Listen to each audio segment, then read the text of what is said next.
உவமான உவமேயத்திற்கு இடையில் உவம உருபுகள் மறைந்து நின்று பொருள் தருவது எடுத்துக்காட்டு உவமே. உவமான உவமேயத்திற்கு இடையில் உவம உருபுகள் வெளிப்படையாக நின்று பொருள் தருவது உவமேனி. உலகில் இல்லாததை உவமையாக்கி கூறுவது இல்பொருள் உவமையணி. ஒன்றன் தொழிலையே உவமையாக்கி சொல்வது தொழில் உவமை. தெளிவா புரிஞ்சுக்கணும். உவமையை மட்டும் கூறி உவமேயத்தை பெற வைப்பது.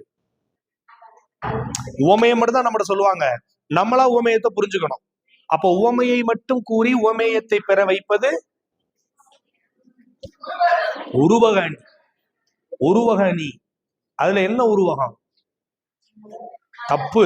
உருவகணி நான் நடத்தவே இல்லை, ஏகதேச உருவகம் தான் நடத்துறேன். அதுக்கு இது விளக்கம் இல்லை. பிரிது மொழிதல் அணி. இங்க பாருங்க, உவமையை மட்டும் கூறி அதன் மூலம் உவமேயத்தை பெற வைப்பது பிரிது மொழிதல் அணி.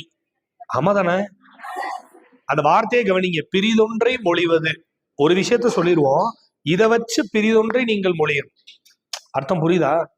புரியுதா? அப்ப நம்ம அதோடைய பொருள் வச்சு பார்த்தோம், பொருள் வச்சு நம்ம செக் பண்ணோம் அப்படின்னு சொன்னா கண்டிப்பா உவமையை சொல்லுவாங்க. நேற்று கூட ஒரு குரல் நீங்க அடிக்கடி சொல்லிட்டே இருந்தீங்க, அது எழுதிலாம் போடல. இளைதாக முள்மரம் கொள்க கலையுணர் கை கொள்ளும் காலத்தை இடத்து. நீங்க சின்ன செடியா இருக்கிறப்ப இந்த முள் செடியை என்ன பண்ணிடணும்? அகற்றிடணும். ஒருவேளை அது காழ்ப்பு ஏறி பெருசான பிறகு அதை வெட்டி வீழ்த்தணும்னு சொல்லி போனீங்கன்னா அந்த முட்கள் உங்களுடைய கைகளை துன்பப்படுத்தும். கரெக்டா? சரி, இப்ப சொன்னது இதுதான். சின்ன முட்செடி சின்னதா இருக்கிறப்ப அதை களைஞ்சிருங்க. இல்ல அது பெருசாகி காழ்ப்பு ஏறிடுச்சு அப்படின்னு சொன்னா உங்க கைகளே அதை என்ன பண்ணும்? பதம் பார்க்கும், காயப்படுத்தும் அப்படி சொல்றாங்க. இப்ப இது மூலமா நீங்க என்ன புரிஞ்சுக்கணும்? எந்த ஒரு விஷயமா இருந்தாலும் அதை சின்னதா இருக்கிறப்ப என்ன பண்ணிடணும்? சரி பண்ணிடணும். அதை ரொம்ப பெரிதாக விட்டோம்னா அந்த விஷயத்தால் நமக்கு ஒரு மிகப்பெரிய கேடு அல்லது மிகப்பெரிய துன்பம் என்ன பண்ணோம்? நேரும். அர்த்தம் புரியுதா? ஆனா சொன்னது இதுதான். ஆனா இதை வச்சு நம்மளாதான் புரிஞ்சுக்கணும். இன்னொரு குறள் இருக்கு, நீங்க படிச்சிருக்கீங்களா தெரியல, நினைவு இருந்தா கேளுங்க. பரியது கூறுங்கோட்டது ஆயினும் யானை வெறுவும் புலிதா குறின். இங்க பாருங்க, பரியது மீன்ஸ் பெரியது, கூறுங்கோட்டது கூறிய தந்தங்களை உடையது. எது? ஆயினும் யானை. பெரியது, கூறிய தந்தங்களை உடையது. இருந்தாலும் யானை தன்னை விட உருவ அளவில் குறைந்த புலி தன்னை தாக்கும் போது பயந்து ஓடும். அப்ப பரியது கூறுங்கோட்டது ஆயினும் யானை வெறுவும் என்ன பண்ணும்? பயப்படும். எப்ப? புலிதா குறின் தன்னை ஒரு சின்ன புலி வந்து தாக்கும் போது. சரி, இதை வச்சு என்ன புரிஞ்சுக்கிறீங்க? என்ன புரியுது? ஆளை பார்த்து எடை போடக்கூடாது, உருவத்தை பார்த்து எடை போடக்கூடாதுன்னு சொல்றாங்களா? என்னதான் உருவ அளவில், என்னதான் படைபலம் மிக்க ஒரு அரசனாக இருந்தாலும் கூட மனதில் ஊக்கம் என்கிற ஒன்று இல்லைன்னா தன்னை விட குறைந்த படைபலம் கொண்ட அரசன் தன்னை தாக்கும் போது பயந்து ஓட வேண்டி வரும். அர்த்தம் புரியுதா? அப்ப ஊக்கமுடைமை மனசுல என்ன இருக்கணும்? ஊக்கம் இருக்கணும். எப்பவுமே ஒரு பாசிட்டிவ் எனர்ஜி, அதுதானே முக்கியம். சார் நடக்கவே நடக்காது, ஆனால் நான் எண்ணுகிற எண்ணங்களால் அதை நடக்க வைக்க முடியும். நம்ம அப்படி நம்பலாமா? அது உண்மையா? உண்மைதானா? ஏன்னா மனித எண்ணங்களுக்கு அவ்வளவு பெரிய வலிமை நான் வள்ளுவர். அதனாலதான் சொன்ன எண்ணியாங்கு எய்துப. எப்ப? எண்ணியர் திண்ணியராக பெரிய. நீ எண்ணுகிற எண்ணங்களின்படியே உனக்கு எல்லா விஷயமும் நடக்கும் கண்டிப்பா. எப்ப? நீ எண்ணுகிற எண்ணங்களில் வலிமையுடையவனாக இருந்தா. புரியுது இல்லையா? அப்ப நடக்கவே நடக்காது, அதை நீ எண்ணுகிற எண்ணங்களால் நடக்க வைக்க முடியும். நீங்க வேணா எக்ஸாம்பிள் நீங்க யோசிச்சு பாருங்க. எங்கேயாவது ஒரு இடத்துக்கு நம்ம திடீர்னு என்ன பண்ணுவோம்? சின்ன பிள்ளை ஸ்கூல் லைஃப்ல எங்கேயாவது போயிருப்போம், நம்ம நினைச்சிட்டே இருப்போம், நம்ம இவ்வளவு தூரம் தேடி போறோமே, ஒருவேளை நம்ம ஃப்ரெண்டு வீட்டை பூட்டிட்டு வெளியே போயிட்டான்னா, இவன் போறப்பே கிளம்புறப்பயே ஒருவேளை நம்ம கிளம்பி போறோமே, அவங்க ஒருவேளை வீட்டுல இல்லைன்னா, ஒருவேளை அவங்க கிளம்பி போயிட்டாங்கன்னா, வீட்டுல பூட்டு தொங்குச்சுன்னா, இப்படி சொல்லிக்கிட்டே இருக்கு இந்த மனசு. நேரா போனா வீட்டு வாசல்ல பார்த்தா போட்டு தொங்கும். ஏன்? நீங்க நினைக்கலாம், ஏன் சார் நான் நினைச்சனாலே அது நடந்துச்சு? நீங்க நினைச்சனாலதான் நடந்துச்சு. உங்களுக்கு புரியுதா? சின்ன எக்ஸாம்பிள் உங்களுக்கு புரியும். நைட்டு பேசாம பக்கத்துல டிரைவர் வண்டி ஓட்டிட்டு இருப்பாருல பஸ்ல, அவருக்கு எதிர்த்த சீட்ல உட்காந்து நல்லா தூங்குங்க. உங்களை கூப்பிட்டு என்ன சொல்லுவாரு? போ பின்னாடி. தூங்காதான் சொல்ல மாட்டாரு, எஞ்சி போ பின்னாடி போ, பின்னாடி போய் உட்காரு, தூங்கணும்னா நீ பின்னாடி போய் உட்காரு. ஏன்? நீங்க கேட்கலாம், நான் டிக்கெட் வாங்கியிருக்கேன், நான் தூங்குறேன், உனக்கு என்ன? கேட்கலாம்ல. அப்ப பக்கத்துல இருக்கிறவங்களுக்கு அதனாலதான் ரொம்ப முக்கியம். நம்ம பாசிட்டிவா இருக்கிறது பிரச்சனையே கிடையாது. நம்ம இருப்போம், நம்ம கூட இருக்கிறவங்கள பாசிட்டிவாவே வச்சுக்கணும். புரியுது இல்லையா? சில பேர் வாயை திறந்தாலே அப்படி இருக்கும், இது ஆகாது, இது முடியாது, இது வராது, இது நடக்காது, இது எக்ஸாமுக்கு வராது, எக்ஸாமே வராது, ஜேன்னு. நீங்க அப்படி ஆளு அப்படி கேரக்டர்லாம் பார்த்து அப்படி கேரக்டர்லாம் நீங்க பார்த்துருந்தீங்கன்னா வாயை திறந்து அப்படி இருக்கு ஜேன்னு இருக்கு அன்னைக்கு பொழுது. ஏன் அப்படின்னா சொன்னா நடக்காது, முடியாது, ஆகாது, வராது. முதல்ல அவங்ககிட்ட இருந்து நம்ம ஃப்ரெண்ட்ஷிப்பை கட் பண்ணி பேசாம இருக்கணும். அப்ப ஃபர்ஸ்ட் அதை முதல்ல நம்ம பாஸ் ஆகிறதுக்கான அறிகுறியே அதான். புரியுது இல்லையா? அதே மாதிரி டிஸ்கஷன் பண்ணமா சம வாய்ப்பு கொடுக்குறவங்க உட்காந்து படிக்கணும். நானும் சொல்லுவேன், நான் சொல்றதை காது கொடுத்து கேட்கணும். நீ என்கிட்ட கேளு, நான் உனக்கு ரெஸ்பான்ஸ் பண்ணுவேன். புரியுது இல்லையா? இது நல்ல நல்ல கேள்வியா கேட்க சொல்லிவிட்டு அது ஆகாது போகாத கேள்வி எக்ஸாமுக்கு வராதான் நம்மகிட்ட கேட்கும்.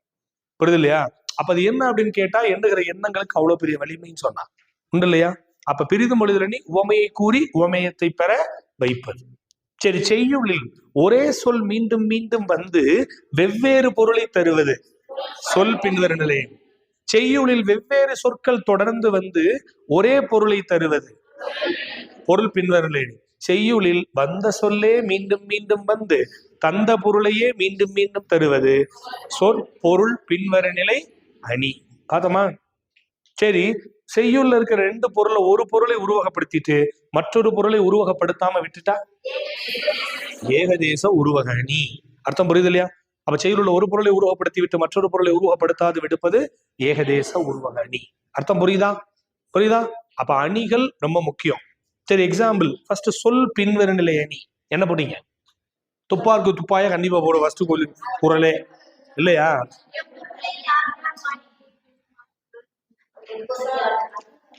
அது சொல் பின்வரும் நிலையா?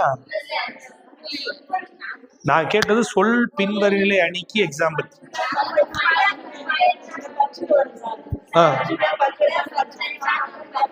பற்றுக, பற்றற்றான், பற்றினை, அப்பற்றை, பற்றுக, பற்று விடர். சரி, பற்றுனா என்னது அப்பனா? மீனிங்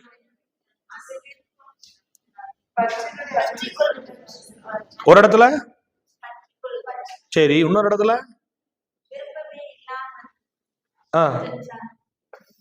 இல்லையே. பற்றணும்னு நினைச்சா நீ இறைவனின் பாத அடிகளையே பற்று, அந்த பற்று நீ பிற பற்றுகளிலிருந்து நீங்குவதற்கு வழிவகையாக அமையும். அப்ப எல்லாமே பற்று பற்று பற்று தானே வருது.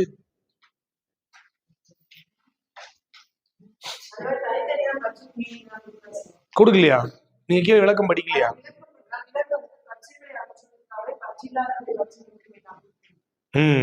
பற்றே இல்லாமல்னா பற்று இல்லாதவரை பற்றி நிற்கவனா பற்று இல்லாதவர் யார் இந்த உலகத்துல? கடவுள். அவரு தான் பற்றே இருக்காது. அப்ப அவரை போய் நீ பற்றுனா பிறப்பற்றில இருந்து நீ நீங்கலாம் அப்படி மீனிங் பண்றாங்க. ஆனா ஒரு இடத்துல பற்று என்றால் பற்றி கொள்ளுதல், ஒரு இடத்துல பற்று என்றால் விருப்பம், ஒரு இடத்துல பற்று என்றால் பற்றுபவர். புரியுது இல்லையா? ஒரு இடத்துல பற்று என்றால் பற்றி கொள்பவர். மீனிங் புரியுதா?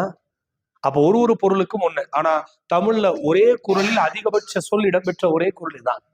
ஒரு குறள்ல 6 முறை பற்று என்ற சொல் வந்துச்சா? அப்ப 6 தடவை பற்று என்ற சொல் வந்த ஒரே குறள் எந்த குறள்? இதுதான். அடுத்த குறள் என்னது? வினை வழியும் தன் வழியும் மாற்றான் வழியும் துணை வழியும் தூக்கி செயல். இங்க பாருங்க, ஒரு விஷயத்தை நீங்க செய்யணும்னு நினைச்சிட்டீங்கன்னா ஒண்ணு அந்த செயலோட வலிமை என்ன? புரியுது இல்லையா? செய்யற உங்களோட வலிமை என்ன? புரியுது இல்லையா? உங்களுக்கு உதவி செய்கிற துணையினுடைய வலிமை என்ன வலிமை? உங்களுக்கு எதிராக இருக்கிறாங்கல்ல அவங்களோட வலிமை என்ன வலிமை? இதனாலையும் தெரிஞ்சுதான் செயல்படும். அர்த்தம் புரியுதா? என்னென்ன வலிமை? செயலோட வலிமை, செயலை செய்யறவனோட வலிமை, செய்யறவனுக்கு உதவியா இருக்கிறவனோட வலிமை, எதிரில் இருக்கிற மற்றவனுடைய வலிமை. புரியுது இல்லையா? அப்ப ஒரு ஒரு வலிமை என்றால் ஒரு இடத்துல ஒரே பொருளை, ஒரு இடத்துல ஒருவருடைய வலிமையை குறிக்கிறனால சொற்பொருள் பின்வரலை எடுத்துக்கலாம். வேற என்னது? அது எங்க வருது? சொல் பின்வரும் நிலையில வருது. சொல் பின்வரும் நிலை நான் கொடுத்துருக்காங்க புக்ல, கொஞ்சம் கவனமா பாத்துக்கோங்க. அப்ப துப்பாருக்கு துப்பாயவே வரலையா? அது எழுதலையா? சரி, ரைட். புரியல?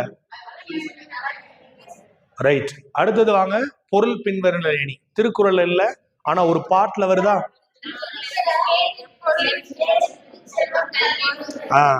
பாடல்ல மற்றையவை. இப்ப எங்க எந்த இடத்துல பொருள் வருது? நீங்க அப்ப விளக்கமே பார்க்காம வெறும் திருக்குறளை மட்டும் எழுதிட்டு வந்துட்டீங்க கிளம்பி.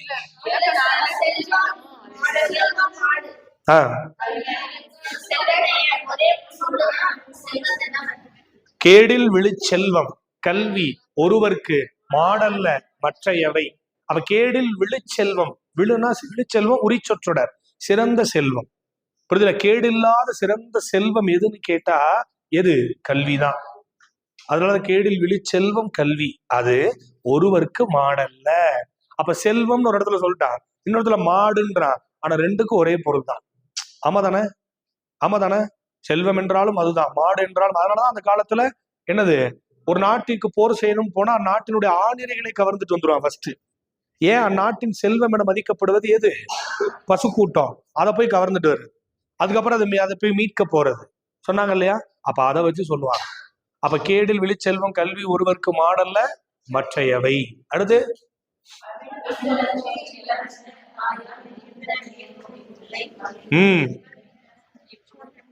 போ அப்படியே சவுண்டு குறையுது. எழுதிங்களா அந்த பாட்டு? மாறி மாறி எழுதிங்க. இல்ல அந்த பாட்டு இருக்கே புக்ல. சொன்னாங்க திருப்பிங்க. அங்க பாருங்க, அவிழ்ந்தன தோன்றி அலர்ந்தன காயா நெகிழ்ந்தன நேர்முகை முல்லை மகிழ்ந்திதழ் விண்டன கொன்றை விரிந்தன கருவிலை கொண்டன காந்தல் குலை. இப்ப நம்ம சொல்ற வார்த்தையில அன்லைன் பண்ணுங்க. அவிழ்ந்தன, அலர்ந்தன. நான் சொல்ற வார்த்தையில அன்லைன் பண்ணுங்க. அவிழ்ந்தன, அலர்ந்தன, நெகிழ்ந்தன, விண்டன, விரிந்தன, கொண்டன. ஆக மொத்தம் அம்புட்டும் மலர்ந்தன. விண்டனாலும் மலர்ந்தன, விரிந்தனாலும் மலர்ந்தன, நெகிழ்ந்தனாலும் மலர்ந்தன. அர்த்தம் புரியுதா? அப்ப சொல்லு வேற வேற, ஆமா தானே? ஆனா பொருள் ஒரே மாதிரி. அப்ப ஒரு செய்யுளில் சொற்கள் வெவ்வேறாக வந்து பொருள் ஒரே மாதிரி வந்துச்சுன்னு சொன்னா அது பொருள் பின்வரு நிலை அணி. புரிஞ்சுச்சா? புரிஞ்சுச்சா? அடுத்து சொற்பொருள் பின்வரு நிலை அணி. அதிகபட்சம் இதான் கேட்பா. அதிகபட்சம் சொற்பொருள் பின்வருகளை கேட்பாங்க. ஏன்னா நிறைய வரும். என்னது நீ எழுதின குரல் சொல்லுங்க. சொற்பொருள் பின்வரு அணி எப்பொருள்? யார் யார் வாய் கேட்பினும் அப்பொருள் மெய்ப்பொருள் காண்பது அறிவு. அப்ப எந்த செய்தியை எவர் கூற கேட்டாலும் அச்செய்தியில் உள்ள உண்மைத்தன்மை ஆராய்ந்து செயல்படுவதுதான் உண்மையான அறிவு. அடுத்தவங்க சொல்றாங்கன்றதுக்காக அதை கேட்டு என்ன பண்ணக்கூடாது? செய்யக்கூடாது. இப்ப சொன்னமா, எண்ணிய எண்ணியாங்கு எய்துப எண்ணியர் திண்ணியர் ஆக பெறின். ஆமாதானே? அப்ப எண்ணுகிற எண்ணங்கள் கண்டிப்பாக ஒரு நாள் நிறைவேறும். எப்ப? எண்ணுபவர் அந்த விஷயத்துல திண்மையாக இருந்தா, வலிமையாக இருந்தா, அப்படி அர்த்தம். குணம் நாடி குற்றமும் நாடி அவற்றுள் மிகை நாடி மிக்க கொழல். இங்க பாருங்க, ரொம்ப நல்ல குரல். இந்த உலகத்துல நல்லவங்க கெட்டவங்க நீங்க யாரா சொல்ல முடியுமா? வள்ளுவன் சொல்றான், உன் வாழ்க்கைக்கு ஒருத்தவங்க தேவையா தேவையில்லையா நீ டிசிஷன் எடுக்கணும், முடிவு எடுக்கணும். ஒரே விஷயத்த பண்ணு, ஒரே விஷயம் பண்ணு. என்ன தெரியுமா? அவங்களுடைய குணத்தை பார், அவங்களுடைய குற்றத்தை பார்.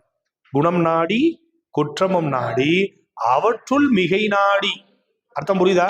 சார் குணம் 60% இருக்கு, குற்றம் 40% தான் இருக்கு. பரவாயில்ல, உன் வாழ்க்கைக்கு அவங்க பயன்படுவாங்க, கூட வச்சுக்க. பிழையை திருத்தி கூட வச்சுக்க. இல்ல இல்ல, அதுக்கு என்னது? குற்றம் தான் 70-80 இருக்கு. கூட்டி கழிச்சு பார்த்தா குற்றம் என்னது? குணமே எவ்வளவுதான் இருக்கு, ஒரு 20-15-20 தான் வருது, பாஸ் கூட ஆகல. அப்படின்னா அந்த நாயை துரத்தி விட்டுருந்தாரு. உன் வாழ்க்கைக்கு அது தேவையில்லை. அதால நீ இன்னும் பல பிரச்சனைகளை சந்திக்க வேண்டி வரும். அப்ப ஏன்னா எல்லாரும் நல்லவங்களா இருக்க மாட்டாங்க, எல்லாரும் நல்லவங்களாக இருக்க முடியாது. ஆமாவா? இருக்க முடியுமா இந்த உலகத்துல? கண்டிப்பா இருக்க முடியாது. யாரோ ஒருத்தர் நம்மளை குறை சொல்லிட்டு தானே இருப்பான். தந்தையாக பெறது, இப்ப பெற்றோர் குழந்தையாக பெற்றோருக்கு நல்லவனா இருக்கும், உடன் பிறந்தவராக சகோதரனா நம்ம நல்லவனா இருப்போம். ஆமா தானே? அது மாதிரி என்னது, மனைவிக்கு கணவனாக நல்லவனா இருப்போம், குழந்தைகளுக்கு அப்பாவாக நல்லவங்களா இருப்போம். ஆனா சுற்றத்தாருக்கு நம்ம நல்லவங்களா இருப்போமா? நீ நல்லா இருந்தாலும் அவன் சொல்லுவான், நல்லா இருந்தாலும் சொல்லுவான். ஆமா தானே? ஆமாவா இல்லையா? அப்ப என்ன அப்படின்னு கேட்டா, அவங்க சொல்றது என்ன அப்படின்னு கேட்டா, ஃபர்ஸ்ட் குணம் பாரு, குற்றத்தை பாரு, அதுல எது மிகையாக இருக்குன்னு பாரு. அதை வச்சு அவங்க வாழ்க்கைக்கு தேவையா தேவையில்லையான்னு முடிவு பண்ணி. நீங்க அதனாலதான் திருக்குறள் வாழ்வியல் நூல்னு சொல்லுவாங்க. புரியுது இல்லையா? திருக்குறள் வாழ்வியல் நூல் அப்படின்னா இன்னைக்கு வரைக்கும் பொதுவான அறங்களை வற்புறுத்தும், சமயம் கடந்த நிலைகளை வற்புறுத்தும் நூலாக விவிலியம், பைபிள் சொல்லப்படுது. ஆனாலும் கிறிஸ்து பிறப்பதற்கு முன்பு 31 ஆண்டுகளுக்கு முன்பு வள்ளுவர் தோன்றி இருந்தார். வள்ளுவருடைய காலம் கிமு 31 தானே சொல்றோம்.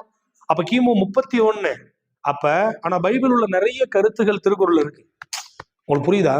சில பேர் அதனாலதான் இன்னைக்கு சொல்லுவாங்க கிறிஸ்தவ சமயத்தவர்கள் பெரும்பாலும் பைபிள்ல இருக்கிற வாசகங்கள் எல்லாமே திருக்குறள் இருக்கு, அதனால திருவள்ளுவர் என்னவாக இருந்திருக்கலாம், கிறிஸ்தவராக இருந்திருக்கலாம். ஆனால் அவர் கிறிஸ்து தோன்றுவதற்கு முன்பே 31 ஆண்டுகளுக்கு முன்பு பிறந்தார். உங்களுக்கு புரியுதா? அவர் ஹிந்து கிடையாது, கிறிஸ்டின் கிடையாது, அவர் முஸ்லிம் கிடையாது, இஸ்லாமியர் கிடையாது, பார்சி கிடையாது, சீக்கியர் கிடையாது.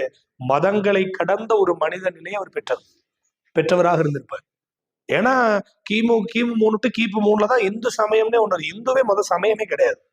6 வகையான வழிபாட்டு முறைகளை ஒன்றிணைத்தாங்க. புரியுது இல்லையா? அதுதான் ஹிந்துன்னு ஒரு பெரும்பான்மையாக மாறி போச்சு. நீங்க இதுல வழிபாடுன்னு பிரிச்சீங்கன்னா அவன் பிரிஞ்சுறான். காணாபத்தியம், கௌமாரம், சௌரம், சாக்தம், சைவம், வைணவம் என்ற 6 பெரும்பிரிவுகள்.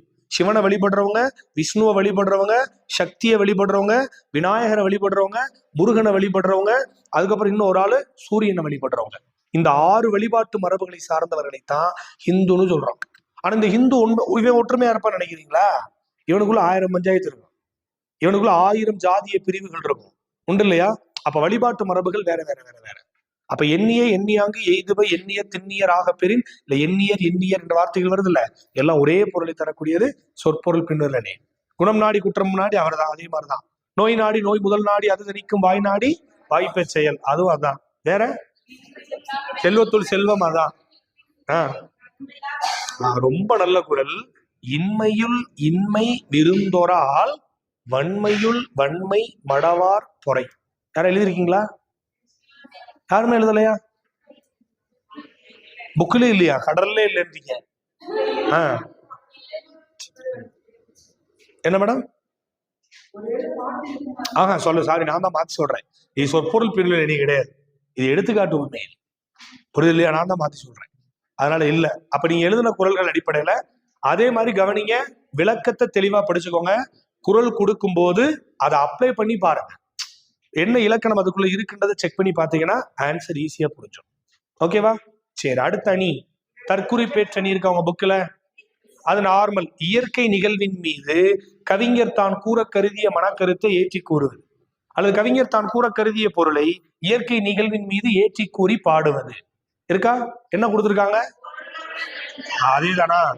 போருளந்துடுத்த ஆரையில் நெடுங்கொடி வாரல் என்பன போல் மறித்து கைகாட்ட. மதுரைக்குள்ள போறப்ப அப்படி கொடி ஆடிச்சு, அதை பார்த்த கண்ணகி கோவலன், எனது உள்ள போகாத, உன் கணவன் துன்பப்படுவான். இது இயல்பான ஒரு விஷயம். ஆனா அதை வச்சு கவிஞர் தன் மனக்கருத்தை ஏற்றி கூறுவது என்ன அணி? தற்குறிப்பேற்ற அணி. அடுத்து வாங்க, தீபக அணி. தீபக அணின்னா என்ன? முதல்ல தீபம்னா விளக்கு, கரெக்ட். சரி, அது மாதிரி கரெக்ட். ஒரு ரூம் இருக்கு, இருட்டா இருக்கு, ஒரு இடத்துல கொண்டு போய் வச்ச விளக்கு என்ன பண்ணும்? அங்க இருக்கிற சுற்றி உள்ள இடத்திற்கு இருளை நீக்கி ஒளி தரும். அது மாதிரி செய்யுள்ள ஒரு இடத்துல வந்த சொல்லு அடுத்து வெவ்வேறு இடங்களுக்கு சென்று பொருளை விளக்கு. அர்த்தம் புரியுதா? அப்ப தீபம் மாதிரி. அவங்க கீழே பாட்டு கொடுத்துருப்பானே, பாட்டு என்ன பாட்டு? சேந்தன வேந்தன் நெடுங்கன். சரி, அங்க எந்த சொல் போய் சேருதுன்னு சொன்னாங்க? சேந்தன. அந்த சேந்தன என்னும் சொல்லு என்னென்னவாக பொருள் தருது? சிவந்தன. வேற பகைமையும் தருதா? இல்ல, சேந்தன என்ற சொல்லு சிவந்தன என்ற ஒரு பொருள் தான். அது ஒவ்வொரு இடத்துலயும் போய் சிவந்தன என்ற பொருளை என்ன பண்ணுது? உணர்த்துது. கரெக்ட். ஓகேவா? அப்ப என்னன்னு கேட்டா, விளக்கு போல, விளக்கு போன்ற அணி அது தீப அணி தான். அது தீப அணி, ஆனா இலக்கணத்தில் தீபக அணி. தீபகம் என்றால் தீபம் என்று பொருள். அப்ப ஓரிடத்தில் ஏற்றி வைத்த தீபம் பல இடங்களுக்கு சென்று தன் இருளை நீக்கி ஒளி தருவது போல செய்யுளில் ஓரிடத்தில் வந்த சொல்லு வெவ்வேறு இடங்களுக்கு சென்று தன் பொருளை என்ன பண்றது? விளக்குறது. ஒரே பாட்டு தானே மென்ஷன் பண்ணிருக்காங்க. அடுத்து வாங்க, வேற இரற்று மொழிதல். சிலேடை அணி. சிலேடை அணியை கேள்விப்பட்டிருக்கீங்களா? சிலேடை பாடுவதில் வல்லவர் யாரு? இருபொருள் பட பாடுவார் காளமேக புலவர். காளமேக புலவரின் இயற்பெயர் என்னது? வரதன். மறக்கவே கூடாது, எக்ஸாம்ல கேட்பான். அடிக்கடி டிஎன்பிசியா இருந்தாலும் டெட்டா இருந்தாலும் வரும் திரும்ப திரும்ப.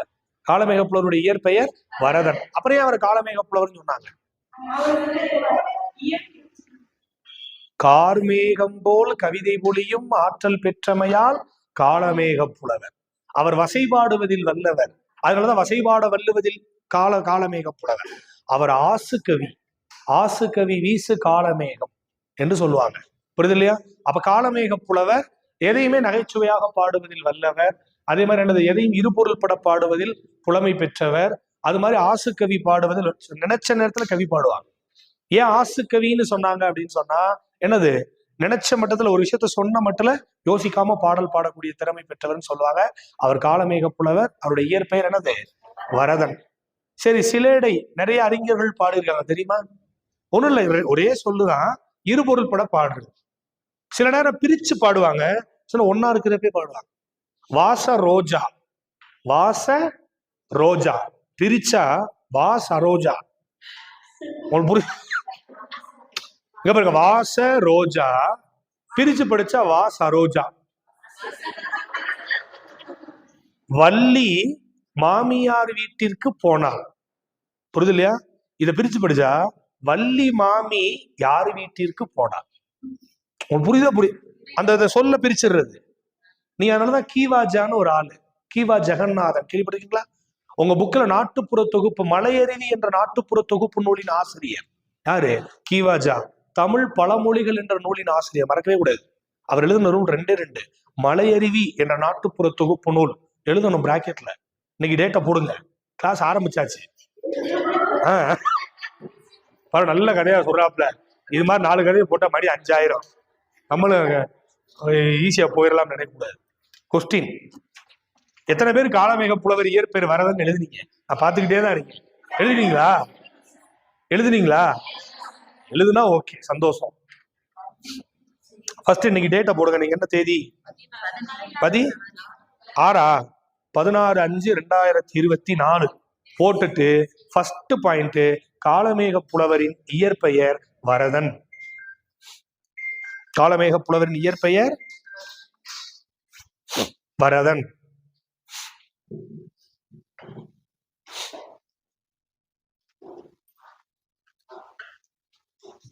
காலமேக புலவரின் இயற்பெயர் வரதன். ஆசுகவி, ஆசுகவி, ஆசுகவி வசை பாடுவதில் வல்லவர்.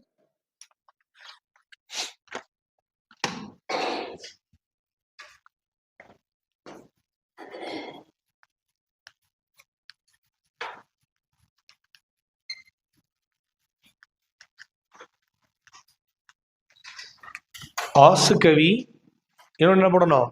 வசை பாடுவதில் வல்லவர்.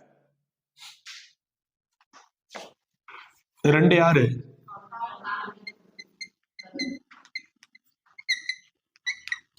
காலமேக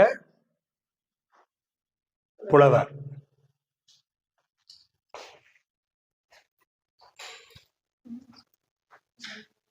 ஓகேவா? இன்னொரு புலவர் இருக்காரு, அவர் சிலேடை பாடுவதில் வல்லவர்னு சொல்லுவாங்க.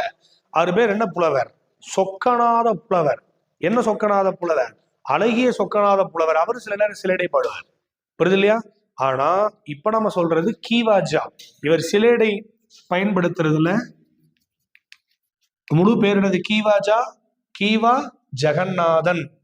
ஓகேவா? இவர் எழுதின நூல் என்ன நூல்? மலையருவி. இது என்ன சிறப்பு? நாட்டுப்புற பாடலுடைய தொகுப்பு நூல். அதே மாதிரி இன்னொரு நூல் பாத்தீங்கன்னா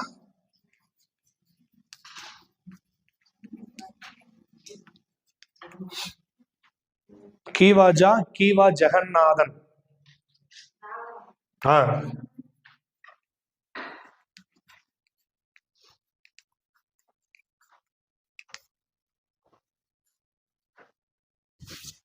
கீவா ஜெகநாதன், சுருக்கமா கீவாஜான்னு கூப்பிடுவாங்க. அப்ப மலையருவி என்ற நாட்டுப்புற தொகுப்பு நூலின் ஆசிரியர், தமிழ் பழமொழிகள் என்ற நூலின் ஆசிரியர். இது உங்க புது புக்ல இருக்கும், புக் பேக்ல நீங்க படிச்சீங்கன்னா தெரியும். சொல்றது புரியுதா? அதை வச்சு கொஸ்டின் கேட்பாங்க.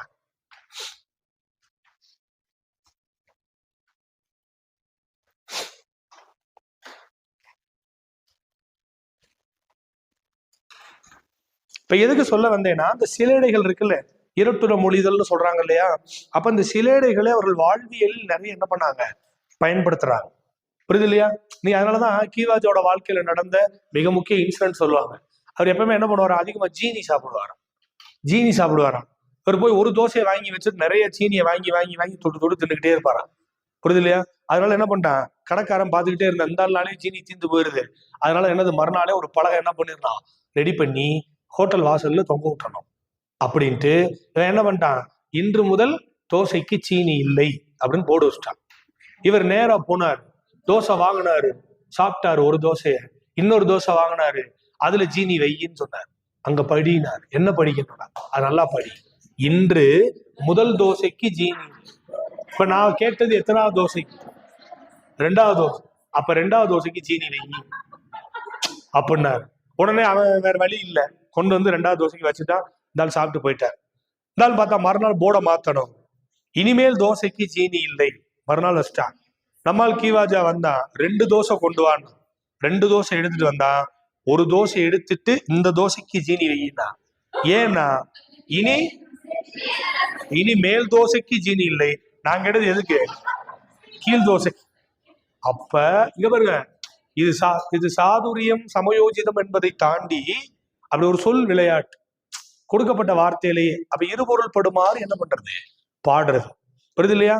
இது அதிகமாக பாடி புகழ் பெற்றவர் யாரு, உங்க புக்ல யாரு போட்டிருக்காங்க? காளமேக புலவருடைய பாட்டா இருக்கு. என்னது, ஓடும் இருக்கும் அதன் உள்வாய் விழுத்திருக்கும், அதான பாட்டு. யார் பாடினது? அதை நீங்க நோட் பண்ணவே இல்லையா? அது எப்படி இல்லாம இருக்கும், இருக்குல்ல. கீழே கொடுத்துருக்காங்களா, கொடுக்கலையா? கீழே கொடுக்கலையா? அப்படியா?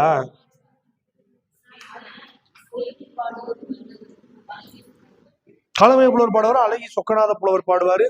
நிறைய பேர் இருக்காங்க, ஒரு ஆள் மட்டும் இல்ல. சிலடி பாடுவது வல்லவர் நிறைய பேர் இருக்காங்க.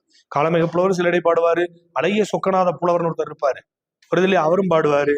நிறைய பேர் சிலடி பாடுவாங்க. இப்ப புரியுதா? இப்ப கவனிங்க. அப்ப 2 இடத்துல 2 பொருள் பத்தி சிலடை பாடிருக்காங்க நீங்க வச்சிருக்கிற பாட்டுல.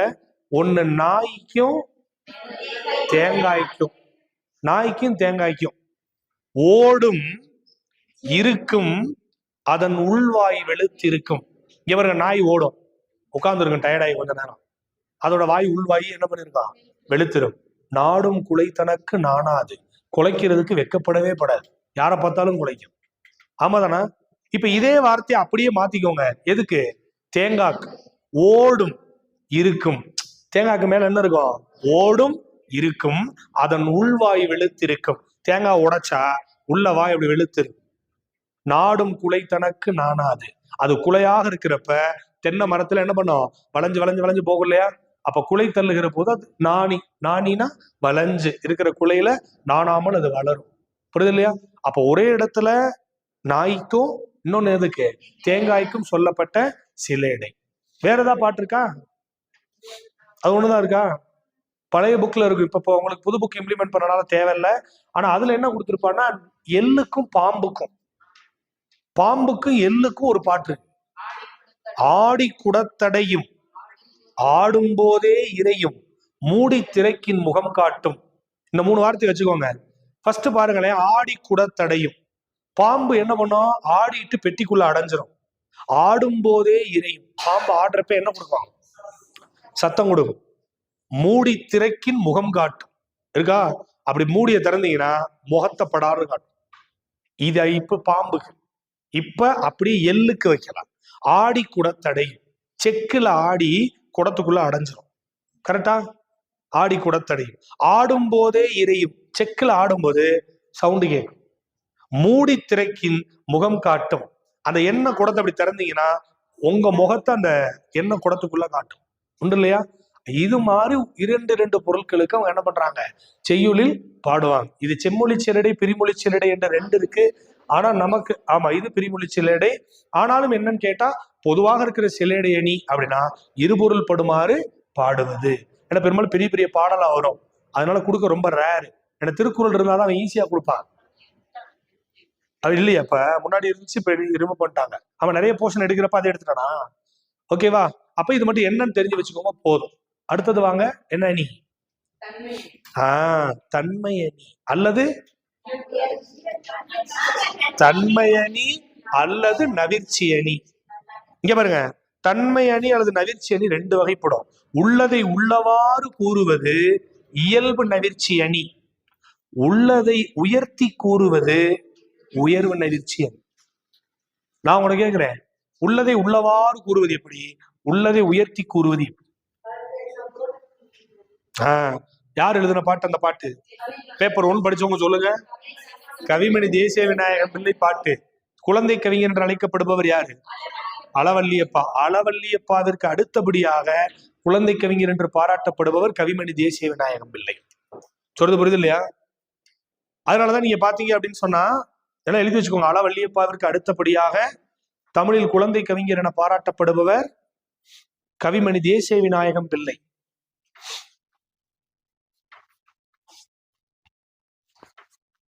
கவிமணி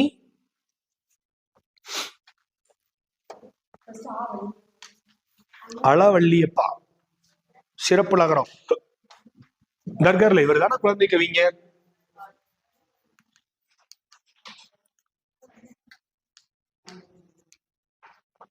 இது பேப்பர் 1க்கு அடிக்கடி வரும், புரியுது இல்லையா? அளவல்லியப்பாவிற்கு அடுத்தபடியாக தமிழில் குழந்தை கவிஞர் என பாராட்டப்படுபவர். அப்ப குழந்தை கவிஞர்னு கேட்டா ஃபர்ஸ்ட் ஆப்ஷன் நீங்க எதை செக் பண்ண போறீங்க? அளவல்லி. ஒருவேளை அவர் இல்லைன்னா யாரா இருப்பா? கவிமணி தேசிய விநாயகம் பிள்ளை இருப்பார்.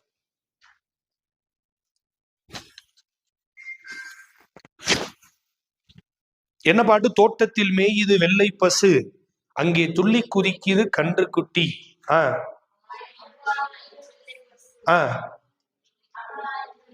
கரெக்டா பாட்டு காட்டு. நீங்க சொன்ன பாட்டு கரெக்டா? 4 வரி இருக்குல்ல, 4 வரியும் சொல்லுங்க. நீங்க 2 வரி தான் எழுதுனீங்களா? அவங்க 4 சொல்லிட்டு நான் 2 தான் எழுதுனேன். தோட்டத்தில் மேயுது வெள்ளை பசு, அங்கே துள்ளி குதிக்குது கன்று குட்டி. அம்மா என்கிறது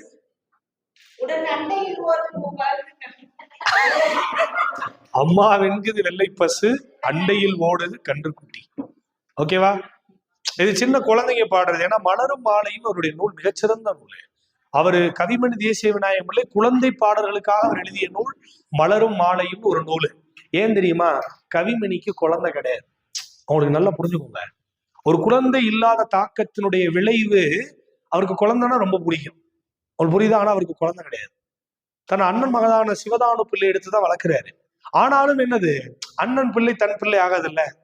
இருந்தாலும் கூட வளர்க்குறாங்க, ஆனாலும் இல்லை. ஆனால் தனக்கு ஒரு குழந்தைகளின் ஒரு ஏக்கம் இருக்குல்ல, அந்த ஏக்கத்தின் விளைவு அவர் எழுதிய மலரும் மாலையும் என்கிற நூல். அதில் 25 பாடல்கள், 25 பாடல்கள் மற்றும் குழந்தை பாடல்கள், கதை பாடல்கள் எல்லாவற்றையும் தொகுத்து அந்த நூலை அவர் என்ன பண்ணாரு? எழுதினார். புரியுது இல்லையா? இன்னைக்கு நீங்க LKG, UKG, first standard, second standard, 5th வரைக்கும் இருக்கிற பாதி குழந்தை பாட்டு அந்த ஆள் பாட்டு தான். ஆனா நமக்கு இவர் தான் எழுதியிருப்பாரு. புரியுது இல்லையா? அவர் நிறைய பாடல்கள் அவர் என்ன பண்ணியிருக்காரு? குழந்தை பாடல்கள் எழுதியிருக்கிறாங்க. 25. அதெல்லாம் கேட்க மாட்டாங்க. 25 பாட்டு, அது போக கதை பாட்டு, எல்லா பாட்டும் மொத்தமா சேர்த்துதான் மலரும் மாலையும் என்கிற ஒரு முழு நூல். புரியுது இல்லையா? அடுத்து பாத்தீங்க அப்படின்னு சொன்னா என்ன அணி? இங்க ஒரு இயல்பு நவிர்ச்சிக்கு அப்புறம் உயர்வு நவிர்ச்சி. புரியுது இல்லையா? அது வருமே பாட்டு. குளிர் நீரில் குளித்தால் கூதல் அடிக்கும் என்று, வெந்நீரில் குளித்தால் தேகம் கருக்கும் என்று, ஆகாச கங்கை அனல் உரைக்கும் என்று, பாதாள கங்கையை பாடி அழைத்தார் உன் தாத்தா. குளிக்க வைக்கிறதுக்கு இப்படி பாட்டு. புரியுது இல்லையா? சரி, இது உண்மையா? குளிர் நீரில் குளித்தால் கூதல் அடிக்கும், வெந்நீரில் குளித்தால் தேகம் கருக்கும், ஆகாச கங்கை அனல் உரைக்கும், பாதாள கங்கையை பாடி அழைத்தார் உன் தாத்தா. புரியுது இல்லையா? பாதாள கங்கைன்னு ஒண்ணு இல்லவே இல்ல. புரியுது இல்லையா? அப்ப இல்லாத ஒரு பொருளை மிகைப்படுத்தி சொன்னா அதுக்கு பேர் என்னது? அது பேர் என்னது? உயர்வு நவிர்ச்சி. இருக்கிறதை இருக்கிற மாதிரி சொன்னா இயல்பு நவிர்ச்சி, இருப்பதை உயர்த்தி சொன்னா உயர்வு. இப்ப நீயாவே இருக்க அப்படி சொன்னா அது இயல்பு நவிர்ச்சி. ஆள் பார்க்க அஜித் மாதிரியே இருக்க அப்படி சொன்னா அது உயர்வு நவிர்ச்சி. உள்ளதை காட்டிலும் உயர்த்தி சொல்றது, இல்லாத பொருளாதான். புரியுது இல்லையா? அப்ப தன்மை அணி அல்லது நவிர்ச்சி அணி ரெண்டும் ஒண்ணுதான். ஓகேவா? சிலேடை அணி, இரட்டுற மொழிதல் அணி ரெண்டும் ஒண்ணுதான். அதே மாதிரி வஞ்ச புகழ்ச்சி அணி, புகழா புகழ்ச்சி அணி ரெண்டும் ஒண்ணுதான். அதே மாதிரி ஒட்டணி, நுவலா நுவழ்ச்சி அணி, உள்ளுரை உவமை அணி, தொகை மொழி அணி எல்லாமே ஒண்ணுதான். பிரிது மொழிதல் அணி. அர்த்தம் புரியுதா? அந்த வேறு வேறு பேர்கள் இருக்குல்ல, அது ரொம்ப முக்கியம். அப்புறம் ஏகதேச உருவகம் இருக்குல்ல, அதுக்கு தமிழ்ல பேரு ஒரு புடை உருவகம். ஒன்ன மட்டும் தானே உருவகப்படுத்தினாங்க. இப்ப போன எக்ஸாம் நினைக்கிறேன், போன 10th எக்ஸாம்ல பப்ளிக்ல அந்த கொஸ்டின் வந்துருந்துச்சு. நிறைய ஸ்கூல் டீச்சர்ஸ்க்கே தெரியல, அவங்க புக்ல இல்ல, ஆனா அதை எக்ஸாம்ல கேட்டு எழுதுனாங்க. என்கிட்ட நிறைய ஸ்டூடெண்ட், நிறைய டீச்சர்ஸ் கேட்டாங்க. நம்ம டெட் பாஸ் பண்ணி போனவங்க, நிறைய பேர் ஒர்க் பண்றவங்க, சார் இது புக்கிலே இல்ல என்ன வரும் அப்படின்னு சொல்லி. ஏகதேச உருவக அணிக்கு பேரு, ஏன்னா ஒன்ன உருவகப்படுத்திட்டு ஒன்ன உருவகப்படுத்தாம விட்டுரும் இல்லையா, அதனால அதுக்கு பேர் என்னவாமா? ஒரு புடை உருவகம். 4 இருக்கா ஸ்டார்?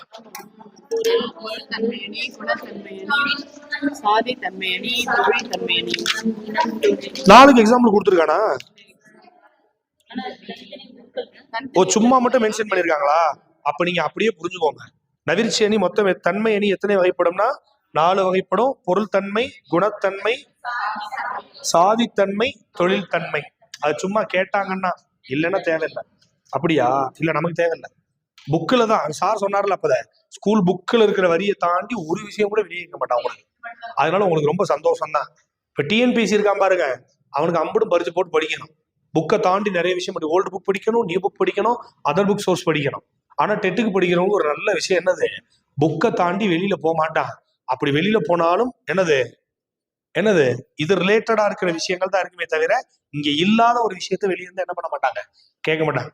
எனக்கு தெரிஞ்சு பேப்பர் 1ல ஒரே தடவை கந்தர்வனுடைய கவிதை கேட்டான். அதுவுமே புக்ல இருக்குன்னு சொன்னாங்க. நாளும் கிழமையும் நலிந்தோர்க்கில்லை, ஞாயிற்றுக்கிழமையும் பெண்களுக்கில்லை. அப்படி ஒரு பாட்டு இருக்கு தெரியுமா? நாளும் கிழமையும் நலிந்தோர்க்கில்லை, ஞாயிற்றுக்கிழமையும் பெண்களுக்கில்லை. கந்தர்வன் அவர் எழுதின கவிதை. அப்படின்னா என்ன அர்த்தம்?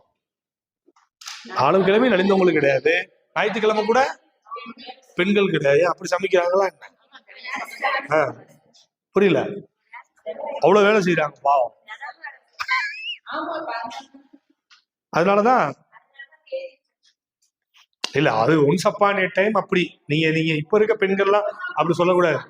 ஏன்னா அனைத்துக்கும் சாதனம் வந்துருச்சு. உங்களுக்கு புரியுமா? நிறைய பேர் இன்னைக்கு டிஎன்பிசி படிக்கிற ஸ்டூடெண்ட்ஸ்ல நிறைய பேர் நான் சொல்லுவேன், நீ கஷ்டப்படுறேன்னு உங்க வீட்டுக்கு தெரிஞ்சிச்சுன்னா உன் ஹஸ்பண்ட் உனக்கு ஒர்க் பண்ணுவாரு, உன் வீட்டுல இருக்கிறவங்க உனக்கு ஒர்க் பண்ணுவாங்க. நீ கஷ்டப்படுறேன்னு தெரியணும். நீ படிக்கிறேன்னு சொல்லிட்டு சும்மா நோட்டையும் புக்கையும் தூக்கிட்டு ஜாலியா அரைஞ்சேன்னா கண்டுக்க மாட்டாங்க இன்னைக்கும். அப்ப என்ன அப்படின்னு கேட்டா, இன்னைக்கு அரசு பணிகள்ல பார்த்தா பெண்களுக்கு தான் 60% தாண்டி யாரு போறா? டிஎன்பிசில 70% பெண்கள் மட்டும்தான். இனி பாருங்க, இன்னும் 2 ஆண்டு காலத்தில் ஆண்கள் இடஒதுக்கீடு கேட்டு சாலை மறியல் பண்ண வேண்டிய பிரச்சனை வந்துடும் உண்மையிலேயே. இங்க பாருங்க, ஒரு பேட்சுக்கு 360 பேர் இருப்பாங்க. 360 பேர்ல அதிகபட்சம் ஆம்பளை எவ்வளவு? 40 பேர், 50 பேர் அப்படி ஓரமா உட்கார்ந்து இருப்பாங்க. ஆஹா, அறிவாளிலாம் சொல்லக்கூடாது.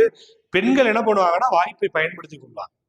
ஆண்கள் அந்த வாய்ப்பை தட்டி கழிப்பாங்க. எப்பயும் கிடைக்கும் பெண்ணா அப்படின்ற மாதிரி. ஆனா பெண்கள் அதை உடனடியாக என்ன பண்ணிப்பாங்க? ஏன் இப்போ உங்க ரிசல்ட்லயே பாத்தீங்கல்ல, உங்க ஸ்கூல் ரிசல்ட்லயே பாருங்க, யார ஹையஸ்ட் மார்க் வாங்கியிருப்பா? குழந்தைங்க, பெண் குழந்தைங்க தான் வாங்குவாங்க.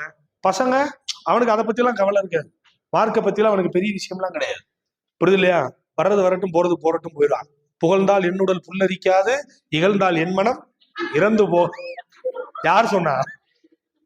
புக்ல படிச்சிருக்கீங்களா? இப்ப நான் சொன்ன கவிதை கொஸ்டின்ல வரும்.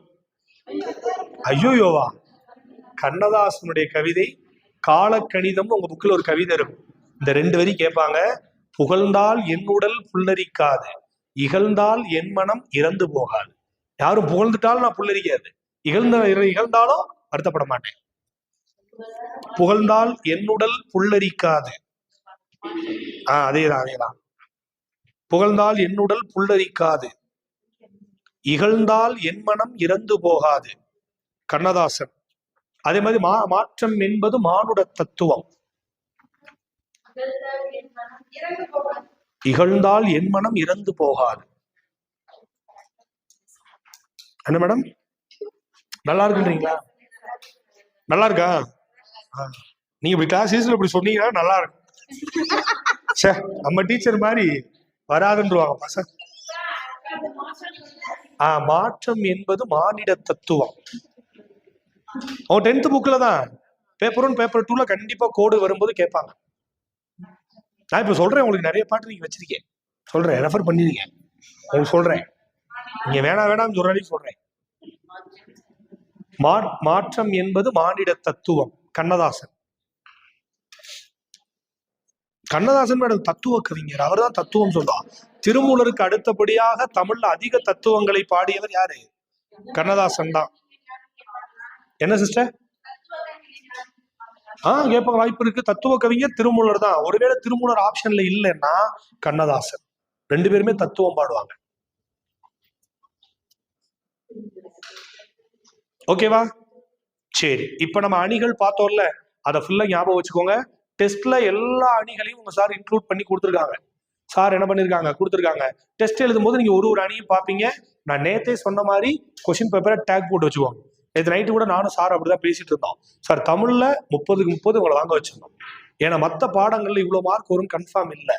புரியுது இல்லையா? அதான் நான் கேட்டேன் சார், ஒரு 90 ஒரு 100க்குள்ள வந்தா போதுமாடா, 82 வந்தாலே போதும் சார் அப்படின்னாரு. உங்களுக்கு புரியுது இல்லையா? அப்ப என்னன்னு கேட்டா, இப்ப சைக்காலஜி எல்லாம் கொஸ்டின் எடுக்கிறவங்களுக்கே ஆன்சர் தெரியாது.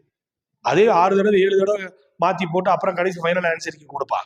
நம்மளா படிக்கிறதையும் படிப்போம், வர்றது வரட்டும் தான் எழுதுவோம்.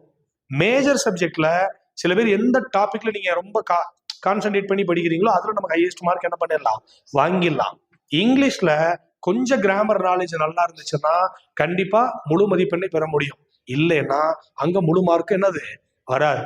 அதிகபட்சம் ஒரு 20, 23, 24, 25க்குள்ள என்ன பண்ணிடலாம், பெரும்பாலும் வாங்கிடலாம். அப்படின்னும் போது நீங்க உங்களுடைய இலக்கு நீங்க 82 வச்சுக்காதீங்க. 82 இப்போதைக்கு சொல்லியிருக்கான், அதுவே நமக்கு தளர்வு தான். நீங்க 95, 100 உங்களோட எய்ம் எப்பயும் வச்சுக்கோங்க. காரணம் 90க்கு மேலன்னு வச்சுக்கோங்க. இன்னைக்கு இது போட்டனால இப்படி, நாளைக்கே ஒரு ஸ்டேட்மெண்ட் என்ன பண்ணுவான், டக்குன்னு போட்டு இல்ல பழையபடி 90 பாஸ் பண்ணாதான் என்னது எலிஜிபிள் பேப்பருக்கு நாங்க எலிஜிபிள் ஆவாங்கன்னு திரும்பி சொல்லுவான். புரியுது இல்லையா? டிஆர்பி பொறுத்தவரை படுமோசமானது. அது திடீர்னு என்ன பண்ணும், ஆமா எந்திரிச்சு என்னத்தையா அவனை சொல்லிக்கிருப்பாங்க. புரியுது இல்லையா? மனநிலை பாதிக்கப்பட்ட மாதிரி இந்த டிஎன்பிசி டிஆர்பியுமே அப்படிதான். 2 பேரும் ஒன்னு மாத்தி. அப்ப என்னன்னா 90க்கு மேல நீங்க மார்க் எடுத்து வச்சுக்கிட்டீங்கன்னா எந்த பிரச்சனையும் கிடையாது.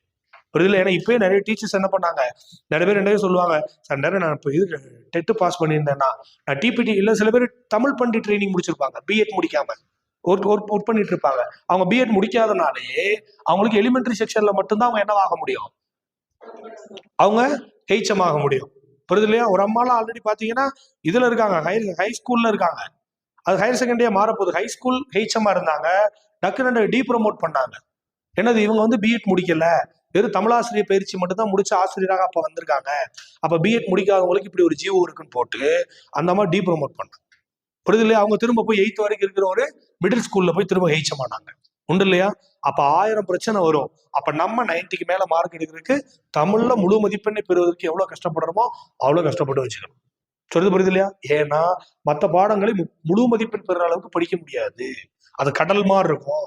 இது நம்ம ஏற்கனவே படிச்ச பாடங்கள் தான், அப்ப படிக்கிறப்ப ஈஸியா இருக்கும். சொல்றது புரியுது இல்லையா? அடுத்த பகுதி போலாமா? இப்ப கவனிங்க. உங்களுக்கு அதான் சார் என்கிட்ட சொன்னது என்னன்னு கேட்டா, சார் புக்ல நிறைய விஷயம் இருக்கும், உங்களுக்கு எக்ஸாம் பாயிண்ட் ஆஃப் வியூல வேணும்னு சொல்லியிருக்கேன். ஓகேவா? அப்ப தேர்வு நோக்கத்துல மட்டும் நாம எழுதுற ஒவ்வொரு பாயிண்ட்டும் எக்ஸாம் பாயிண்ட் ஆஃப் வியூல ரொம்ப முக்கியம். அப்படி புரிஞ்சுக்கோங்க. புரியுது இல்லையா? அப்ப எழுதுற நோட்ல இருக்க ஒரு விஷயத்தையும் கண்டிப்பா மனப்பாடம் பண்ணினாலும் மண்டையில புகுத்திடணும். நான் சொல்றது புரியுது இல்லையா? சரி, இப்ப பொதுவாக சில நேரம் என்ன பண்ணுவாங்கன்னா, இயர் வச்சு கொஸ்டின்ஸ் நல்லா கவனிங்க. டிஎன்பிஎஸ்சியா இருக்கலாம், டெட்டா இருக்கலாம்.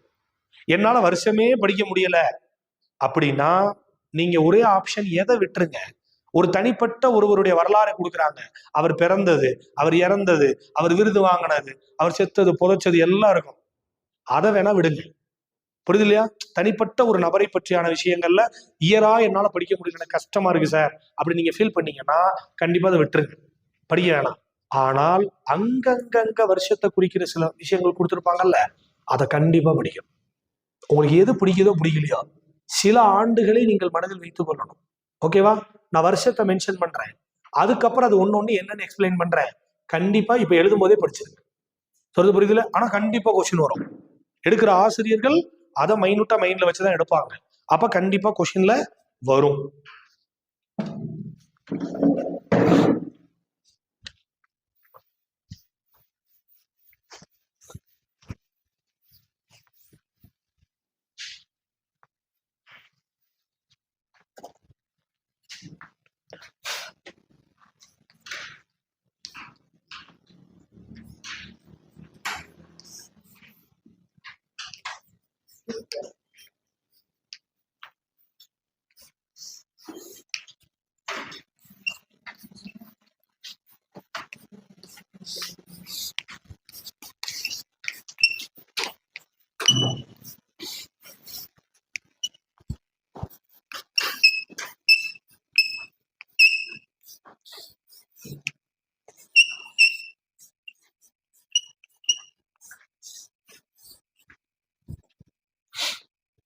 எத்தனை இருக்கு? 6 பாயிண்ட் இருக்கா? கண்டிப்பா படிச்சோம். சொல்றது புரியுதா? நீங்க மத்ததுக்கு வருஷம் படிக்கிறீங்க படிக்கல, அது அது அது அது அடுத்த விஷயம். ஆனா உங்க புக்ல இருக்க டேட்டாஸ்ல 6th to 12th book datas இருக்கா? அதுல இந்த ஆண்டுகளை நல்லா இடம் கேப் எழுதுங்க. ஏன்னா சைட்ல எழுதணும் அது என்னன்னு, எதுக்கு என்னன்னு சொல்ல நீங்க அதில் எழுதி வச்சுக்கலாம். அப்படின்னும் போது வருஷம் ரொம்ப முக்கியம். சரி, உங்கள்கிட்ட நான் கேட்கிறேன், நீங்க புக்கில் வாசிக்கிற போது 1812 அப்படின்ற விஷயம் எங்கேயாவது படிச்சிருக்கீங்களா? எங்க? Super, correct. 1812 இங்க பாருங்க, திருக்குறள் முதலாக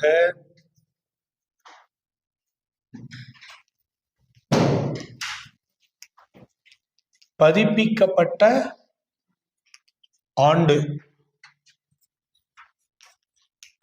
இடம் எங்க? தஞ்சை.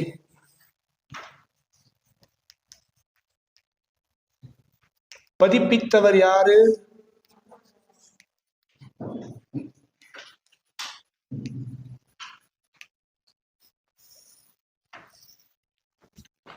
இங்க பாருங்க, 3 விஷயம் நீங்க அதை அப்படியே எழுதி வச்சுக்கணும் அழகா நீட்டா. திருக்குறள் முதலாக பதிப்பிக்கப்பட்ட ஆண்டு 1812. திருக்குறள் முதலாக பதிப்பிக்கப்பட்ட இடம் என்னது? தஞ்சை. திருக்குறளை முதலாக பதிப்பித்தவர் ஞானப்பிரகாசம். ஆனா உங்க புக்ல மலையத்துவசன் மகனார் ஞானப்பிரகாசம்னு இருக்கும். நீங்க எப்பயுமே அந்த காலத்துல அப்பா பேரை சொல்லி பையன் பேரை சொல்றது மரபு. நீங்க நக்கீரர்னு சொல்லுவீங்கல்ல, ஆனா இலக்கியத்துல நக்கீரர்னு இருக்காது. மதுரை கணக்காயனார் மகனார் நக்கீரர்னு இருக்கும். ஏன்? அப்பா பேரை சொல்லி பையன் பேரை சொல்றது மரபு. இன்னைக்கு நம்ம ஒரு கிராமத்துக்கு போனோம்னா இன்னார் பையன் இன்னார் இருக்காரான்னு கேட்பா, பாத்துருக்கீங்களா? அப்ப அதுக்கு காரணம் என்ன? அப்பா பேரை சொல்லி பையன் பேரை சொல்றது ஒரு மரபு. அதனால புத்தகத்துல மலையத்துவசன் மகனார் ஞானப்பிரகாசம்னு இருக்கும். ஆனா நீங்க என்ன புரிஞ்சுக்கணும்? ஞானப்பிரகாசம். முழு பேர் வேணா, அவர் பேரு ஞானப்பிரகாசம் தான், ஆப்ஷனா தான் கொடுப்பாங்க. புரியுது இல்லையா? அப்ப 1812 திருக்குறள் முதலாக பதிப்பிக்கப்பட்ட வருஷம், பதிப்பிச்ச இடம் தஞ்சை, இதை பதிப்பித்தவர் ஞானப்பிரகாசம். புரிஞ்சிச்சா? கண்டிப்பா கொஸ்டின்ல வரும், எதிர்பார்க்கலாம். புரியுது இல்லையா? செகண்ட் ஒன் வாங்க. 1856 நான் ஏற்கனவே சொல்லியிருக்கேன். இப்படி ஒரு வருஷம் நீங்க இது வரைக்கும் எழுதவே இல்லையா நோட்ல?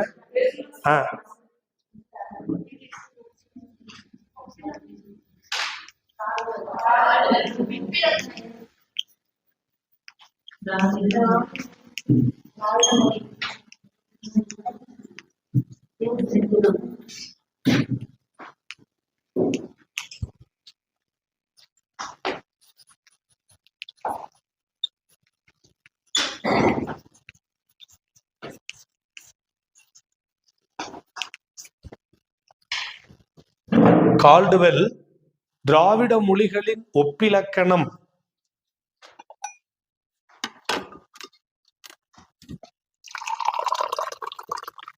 கால்டுவெல் திராவிட மொழிகளின் ஒப்பிலக்கணம் என்ற நூலை வெளியிட்ட ஆண்டு, அதாவது வெளிவந்த ஆண்டு கம்பல்சரி கொஸ்டின். 1856 கால்டுவெல் வெளியிட்ட நூல் எதுன்னு கேட்பா. அப்ப 1856 அவர் முழு பேர் ராபர்ட் கால்டுவெல். தெரியுமா? தெரியும் இல்லையா?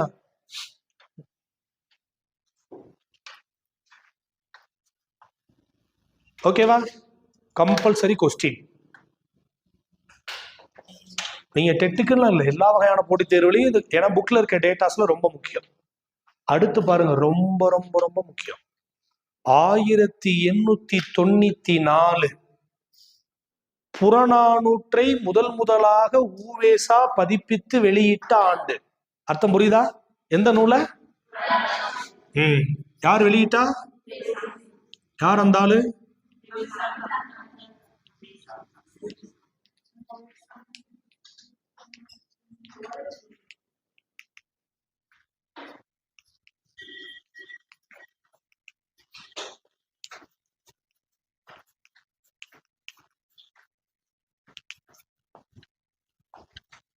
புறநானூற்றை முதலாக ஊவேசா பதிப்பித்து வெளியிட்ட ஆண்டு. பதிப்பித்தல்னா ஓலைச்சுவடியில் இருக்க விஷயத்த அப்படியே அச்சு கோர்த்து தாள்ல மாத்துறது. சொல்றது புரியுது இல்லையா? முதல்ல தமிழ்நாட்டுல அச்சு இயந்திரம் எங்க வந்துச்சு? தரங்கம்பாடிக்கு வந்துச்சு. யார் கொண்டு வந்தா? சீகன் பால்கு. அவர் தான் தமிழ் அச்சுக்கூட கலையின் தந்தை. புரியுது இல்லையா? அவன் தான் முதல்ல அச்சு இயந்திரத்தை கொண்டு வந்து அந்த பதிப்பு பணியை மேற்கொள்வதற்கு காரணமா இருந்தார். அதனால எக்ஸாம்பிள் அடிக்கடி சொன்னார், எப்பயாவது கேட்டாங்கன்னா தமிழ் அச்சுக்கூட கலையின் தந்தை சீகன் பால்கு. அச்சு இயந்திரம் தமிழகத்தில் முதலாக கொண்டு வரப்பட்ட இடம் தரங்கம்பாடி. எங்க இருக்கு தரங்கம்பாடி? மயிலாடுதுறை மாவட்டம் தானே? அது பிரெஞ்சு பகுதி இல்லையா? அதுவும் சொன்னாங்களே, அதனாலதான் கேக்குறேன்.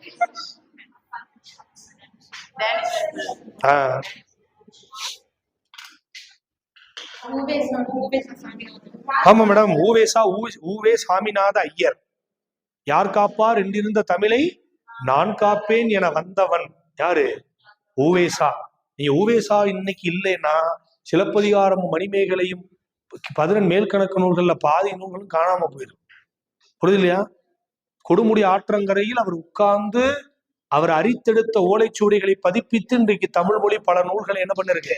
பெற்றிருக்கு. இது எவ்வளவு பெரிய பணி தெரியுமா? அதனால தமிழ் பதிப்பு செம்மல், தமிழ் பதிப்புலகின் தந்தை, மகா மகோ உபாத்தியாய, திராவிட வித்யா பூஷணம், புரிதல, தட்சிணாதித்ய கலாநிதி என்று பல பட்டங்கள் யாருக்கு? ஊவேசா. பின்னாடி எழுதுவோம், சொல்றேன். அப்ப அவ்வளோ சிறப்புடையது. அப்ப வருஷம் முக்கியம். 1894 புறநானூற்றை முதலாக இங்க பாருங்க பதிப்பித்தவர் யாருன்னு கேட்பான் கொஸ்டின். ஊவேசா. பதிப்பிக்கப்பட்ட வருஷம் எப்பன்னு கேட்பான். 1894. அடுத்து வாங்க 1915. என்ன மேடம்? ரவுலட் சட்டமா? இல்ல, நமக்கு ரவுலட் சட்டம்லாம் வேணாம் மேடம்.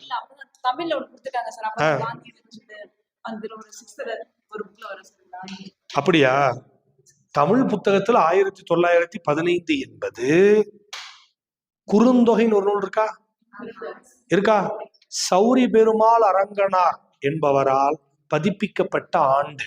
அப்ப 1915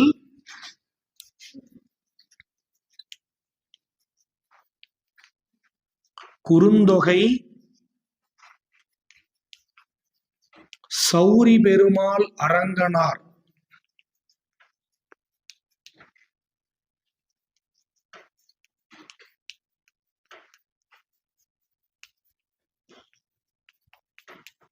என்பவரால் பதிப்பிக்கப்பட்ட ஆண்டு. அப்ப 1915 குறுந்தொகையை பதிப்பித்து வெளியிட்டவர் சௌரி பெருமாள் அரங்கனார். அல்லது குறுந்தொகை என்னும் போல் சௌரி பெருமாள் அரங்கனாரால் பதிப்பித்து வெளியிடப்பட்ட ஆண்டு 1915. கேள்வி எப்படி கேட்பாங்க? புரியுதா? அது ஒரே டேட்டா தான், ஆனா அதை அவரை வச்சும் கேட்பாங்க, வருஷத்தை வச்சும் கேட்பாங்க.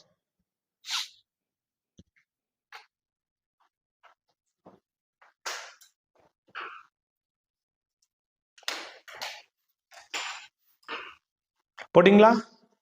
அடுத்த வருஷம் சொல்லுங்க. ஏதாவது நினைவு இருக்கா? 1930. நீங்க அது புக்ல வாசிச்சிருக்கீங்களா?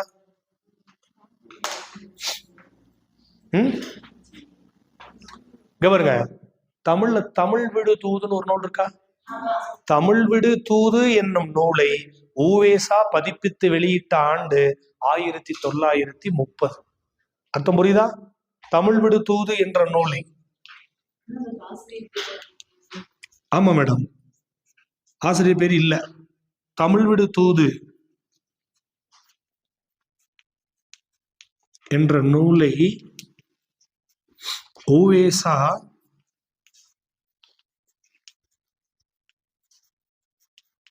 பதிப்பித்து வெளியிட்ட ஆண்டு. உங்க ஸ்கூல் புக்ல கார்டிலா பத்தி எங்க இருக்கு? கார்டிலா நூல் 10th கார்டிலான்னு ஒரு புக்கு கேள்விப்படுதே கிடையாதா? ஒரு பாக்ஸ்ல வருமே, 10th இல்லையா?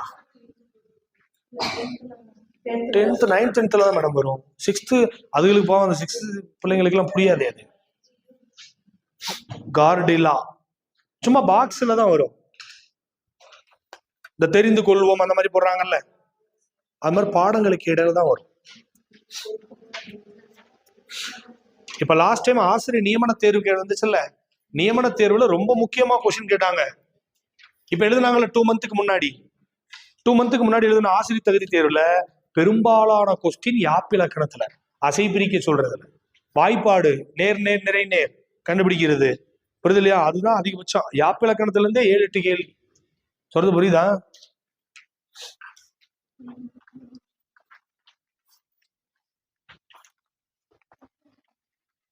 சும்மா புக் பேக்ல வரும், நீங்க பாருங்க, தேடிட்டு இருந்தா எனக்கு சொல்லுங்க.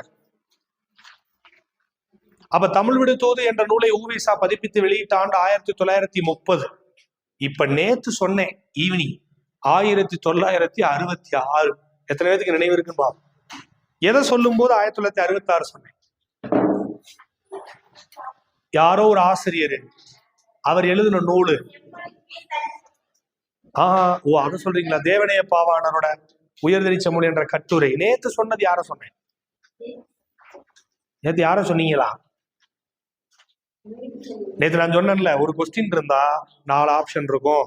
4 ஆப்ஷன்ல முடியரசன், வாணிதாசன் ஆப்ஷன் கொடுத்தனா, அதுல முடியரசன் ஒருத்தரை சொன்னா, அவர் ஒரு நூலுக்கு விருது வாங்கினார், தமிழக அரசு விருதுன்னு சொன்னா, சாகித்ய தமிழக அரசு. அது அன்னைக்கு முன்னாடி நான் சொன்னது. அது ஓகேதான். இது இன்னொரு இன்சிடென்ட். செவாலி விருதெல்லாம் இல்ல. இங்க பாருங்க, 1966 ஆண்டு முடியரசன் பூங்கொடி என்ற நூலுக்கு தமிழக அரசு விருதினை பெற்றார். சொன்னல, பூங்கொடி, வீரகாவியம், காவியப்பாவை, ஊன்றுகோல்.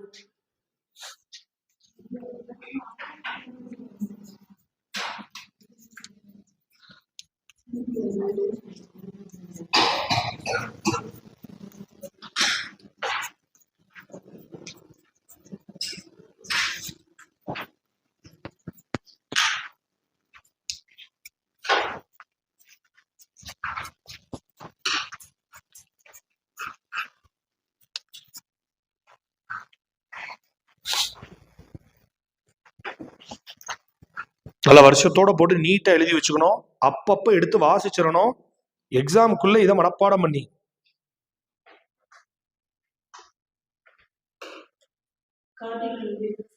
எங்க மேடம் 10th? சூப்பர், அதேதான்.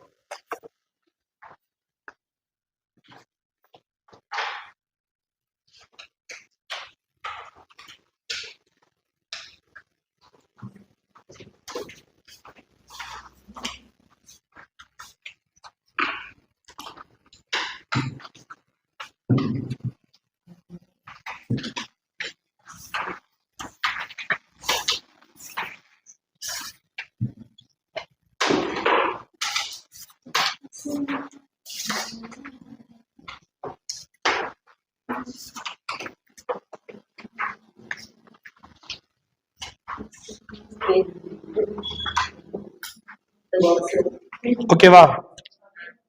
இருக்கா?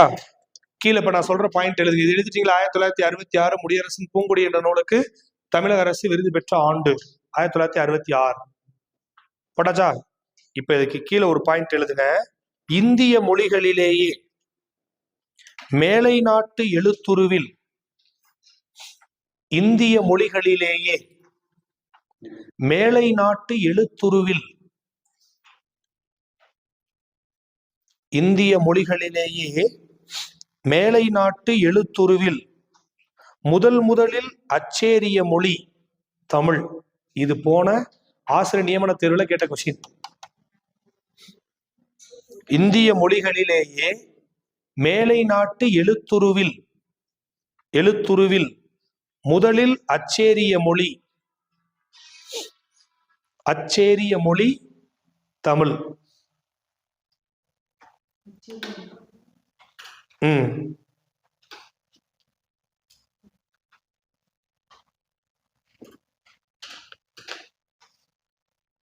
1554 இந்த வருஷத்தோட சேர்த்து இந்த வருஷத்தையும் மறக்க கூடாது. 1554.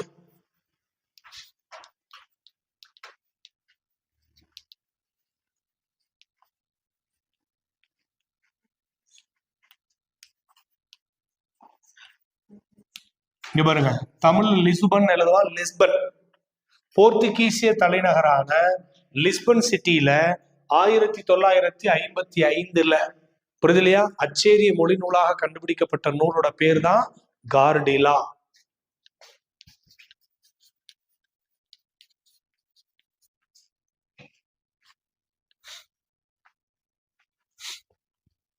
போர்த்துகீசிய தலைநகரான லிஸ்பனில் 1554 முதலாக தமிழ் மொழியில் மொழிபெயர்க்கப்பட்ட நூல்.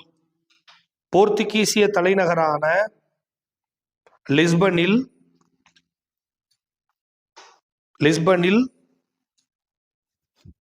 முதலாக தமிழ் மொழியில் மொழிபெயர்க்கப்பட்ட நூல். முதலாக 1554 போர்த்துகீசிய தலைநகரான லிஸ்பனில் முதலாக தமிழில் மொழிபெயர்க்கப்பட்ட நூல் பேர் என்னது? கார்டிலா. இப்போ ஒரு போன மந்த் கூட 2 மந்த் இருக்கும், 2 மாசத்துக்கு முன்னாடி கூட என்னது, தமிழக சட்டசபையில தமிழக உயர்கல்வித்துறை அமைச்சர், புரியுது இல்லையா, பள்ளிக்கல்வித்துறையில உயர்கல்வித்துறை அமைச்சராக அப்போது பொறுப்பு வகித்த தங்கம் தென்னரசு. இப்ப அந்த கேஸ் முடிஞ்சு திரும்ப பொன்முடி வந்துட்டாரு. அந்த கேஸ் நடக்கிறதுக்கு முன்னாடி அவர் இந்த நூலை பத்தி 1/2 மணி நேரம் சட்டசபையில் உரையாற்றினார். ஏன் அப்படின்னு தெரியுமா? இதுக்கு முன்னாடி வரைக்கும் தமிழ்ல எழுதப்பட்ட முதல் அச்சேரிய நூல் என்று கருதப்பட்டது தம்பிரான் வணக்கம் என்ற நூல், புரியுது இல்லையா? அது 1574 அந்த மாதிரி காலகட்டத்துல.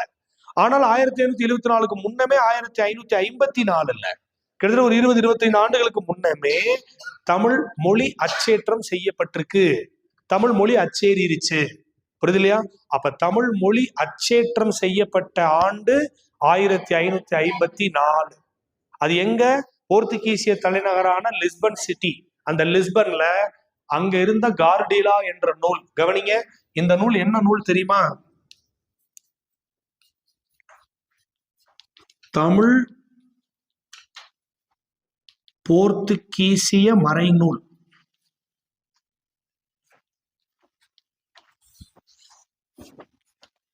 தமிழ் போர்த்துகீசிய மறைநூல். அப்ப போர்த்துகீசிய மொழியிலிருந்து அதை தமிழ் படுத்தி அச்சேற்றம் செய்யப்பட்ட ஒரு நூல். அந்த நூலோட பேர் என்னது? கார்டிலா. அப்ப ஏதோ புக்குக்கு பின்னாடி சும்மா பாக்ஸ்ல கொடுத்துருக்காங்கன்னு நினைச்சிடக்கூடாது. அந்த மாதிரி தேடி தேடி கொஸ்டின் எடுக்கிறவங்களாம் இருக்கான். டப்பாவா பார்த்து எடுப்பான் கொஸ்டினா. நீங்க போய் பிரிச்சு பாத்தீங்கன்னா அம்புட்டு எழுது, உள்ளுக்குள்ள ஒண்ணும் இருக்காது. இந்த தெரிந்து கொள்வோம், அறிந்து கொள்வோம் இப்ப இருக்கும்ல, அதுலயா போய் கொஸ்டின் எடுத்து வச்சிருப்பாங்க, புரியுது இல்லையா? அப்ப அப்படி ஆள்கிட்டலாம் சிக்கனம்னா என்ன ஆச்சு? புக்கை தவிர மிச்ச விஷயத்துலதான் கொஸ்டினே இருக்கும். அது சொல்றது புரியுதா? அப்ப எந்த வருஷத்தை படிக்கிறோமோ படிக்கலையோ, இந்த 7 வருஷம் 7 ஆண்டுகள் இதோட சேர்த்து மொத்தம் எத்தனை வருஷம்? 7 டேட்டாஸ் அப்படியே படிச்சு. நீங்க மத்ததுக்கு வருஷம் படிக்கிறது படிக்காது உங்களோட விருப்பம் வாசிக்கிறப்ப. ஆனா இதை எப்ப கேட்டாலும் சொல்ற அளவுக்கு நீங்கள் இந்த ஆண்டுகளை கண்டிப்பாக என்ன பண்ணணும்? நினைவில் வைத்துக் கொள்ளணும். ஓகேவா? படிச்சிடலாம்ல? 7 வருஷத்துல என்ன இருக்கு? படிச்சிடலாம்ல? ஈஸி தான், படிச்சிடலாம். அடுத்தது போலாமா? நான் உங்களுக்கு முக்கியமானதா ஃபர்ஸ்ட் சொல்றேன், அதுக்கப்புறம் நான் ஒன்னொன்னுக்கு தனியா வர்றேன். ஓகேவா? இப்ப நெக்ஸ்ட் ஒன். வேற எங்க சார் கொஸ்டின் கேட்பாங்க அதிகமா அப்படின்னா, அழைத்தவர் அழைக்கப்பட்டவர் பெயர் வச்சு கொஸ்டின் கேட்பாங்க. ஓகேவா? நிறைய இடங்கள்ல அழைத்தவர் அழைக்கப்பட்டவர் பேர் இருக்கு. ஆனா நீங்க அங்கங்க படிக்கிறதுனால மறந்துடுவீங்க. நான் உங்களுக்கு அதை மொத்தமா தொகுத்தே சொல்றேன், அப்படியே ஒன் டைம் படிச்சுக்கோங்க. இப்ப எக்ஸாம்ல கொஸ்டின் கேட்பேங்க, உங்கள்கிட்ட நான் கேட்கிறேன், உங்களுக்கு தெரியுதா இல்லையான்னு செக் பண்ணுவோம். புதுநெறி கண்ட புலவர் என்று அழைக்கப்பட்டவர் யார்? புதுநெறி கண்ட புலவர் வள்ளலார். வள்ளலாரை அவ்வாறு அழைத்தவர் யாரு? பாரதியார். பாரதியார் கரெக்ட் தான். வசன நடை கைவந்த வல்லாளன் யாரு? வசன நடை கைவந்த வல்லாளன் ஆறுமுக நாவலர். ஆறுமுக நாவலரை அவ்வாறு அழைத்தவர் பரிதிமார் கலைஞர். திராவிட சாஸ்திரி என்று அழைக்கப்பட்டவர் யாரு? பரிதிமார் கலைஞர். அவரை அவ்வாறு அழைத்தவர் யாரு? யார் அழைச்சாலும் நல்லா தான் அழைச்சிருக்காங்க பெண்ணை. சீவை தாமோதரனார். இது மாதிரி மொத்தம் ஒரு 15 பேர்கள் இருக்கு உங்க 6th to 12th அழைத்தவர் அழைக்கப்பட்டவருக்குள்ள. தண்டமிழ் ஆசான் நன்னூர் புலவன் என்று அழைக்கப்பட்டவன் சீத்தலை சாத்தனார். அவரை அவ்வாறு அழைத்தவர் யாருன்னு கேட்டா இளங்கோவடிகள். புரியுது இல்லையா? அப்ப அதை நீங்க என்ன பண்ணணும், நோட்ல நீட்டா எழுதி வச்சுக்கணும். நோட்டை சைடுல திருப்புங்க. இப்ப நம்ம இது பார்த்த முதல் கண்டென்ட் ரோமன் லெட்டர் 1 போட்டுச்சுக்கோங்க. இப்ப நம்ம பார்க்க போற கண்டென்ட் ரோமன் லெட்டர் 2. இங்க பாருங்க, நான் எக்ஸாம் கொஸ்டினை கான்சென்ட்ரேட் பண்ணி தான் ஒரு பாயிண்ட் சொல்லிட்டு இருக்கேன். அப்ப நம்ம எழுதுற எந்த விஷயமும் தேர்வுக்கு பயன்படாத விஷயம் கிடையாது. புரியுது இல்லையா? எக்ஸாமுக்குள்ள இதை ஃபுல்லாவே நல்லாவே படிச்சோம். சொல்றது புரியுதா? இங்க பாருங்க, 3 காலம் பிரிக்கணும். காலத்துலதான் நம்ம அந்த சென்டென்ஸ் எல்லாம் எழுத போறோம். அப்ப அந்த காலம் பெருசா இருக்கும். கவனிங்க, காலம் பெருசா இருக்கணும். அடுத்த 2 காலம் அழைத்தவர் அழைக்கப்பட்டவர்னு போட போறோம். ஒருத்தவங்களோட நேம் தான் எழுத போறோம். அது 2ஐயும் சமகாலமா போடுவோம். இன்னும் கொஞ்சம் பெருசாவே பிரிக்கலாமே மேடம். அங்க பிரிங்க, ஏன்னா அங்கதான் நம்ம நிறைய எழுதணும். இதை 2ஆ பிரிச்சிருங்க. கரெக்ட். கோடு போட்டாச்சு. இல்லை காட்டணுமா? நோட்டு காட்டணுமா? அந்த சிஸ்டர் சூப்பரா பிரிச்சிட்டாங்க. அவ்வளவுதான் சிஸ்டர். இந்த பிரிச்சிட்டீங்கல்ல, அவ்வளவுதான். இதுல எங்கிட்டு பிரிக்க? இது பக்கமே ஒரு காலமா இருக்கே நோட். அப்ப நீங்க 3 பேப்பர்ல எழுதுங்க. குட்டி நோட்லாம் அது எப்படி பயன்படும்? நான் தான் உங்களுக்கு சொன்னேன், லாங் சைஸ் நோட்டு தான் வேணும். இதுவே 10 பத்தாது. இன்னும் எல்லாரும் கொஞ்சம் கொஞ்சம் தானே இருக்கு. வச்சிருக்கீங்களா? இங்க பாருங்க, ஃபர்ஸ்ட் காலத்துல சிறப்பு பெயர்கள்னு போடணும். ஃபர்ஸ்ட் காலத்துல என்ன போடணும்? சிறப்பு பெயர்கள். சிறப்பு பெயரா இருக்கலாம், அடைமொழியா இருக்கலாம், அதை பத்தி. ஆனா நீங்க புக்ல வாசிக்கிறப்ப நான் சொன்னது நினைவு வரும். ஓ ஆமா, இந்த இடத்துலதான் இருக்கு சார், இதுதான் சொன்னாங்க கிளாஸ்ல. நான் சொல்றது புரியுதா? நீங்க வாசிக்கிறப்ப உங்களுக்கு நினைவு வரும். அப்ப எழுதி வைக்கிறப்ப இது. 2வது காலத்துல அழைக்கப்பட்டவர். இங்க பாருங்க, அழைக்கப்பட்டவர் ஒரு ஸ்லாஷ் அழைக்கப்பட்ட நூல். அது தனிப்பட்ட நபரா இருக்கலாம், தனிப்பட்ட நூல் பேரா இருக்கலாம். அப்ப அழைக்கப்பட்டவர் ஒரு ஸ்லாஷ் குறுக்க கோடு போட்டு அழைக்கப்பட்ட நூல். அடுத்து வாங்க 3வதுல அழைத்தவர். அழைக்கப்பட்டவர் அல்லது அழைக்கப்பட்ட நூல். 3வது என்ன போடுறீங்க?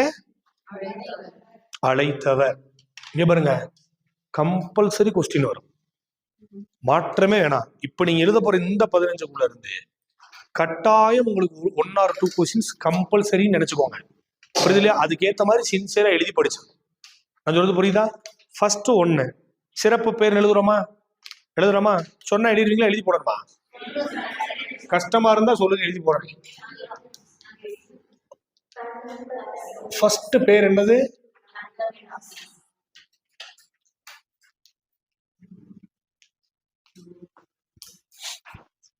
தண்டமிழ் ஆசான் நன்னூர் புலவன்.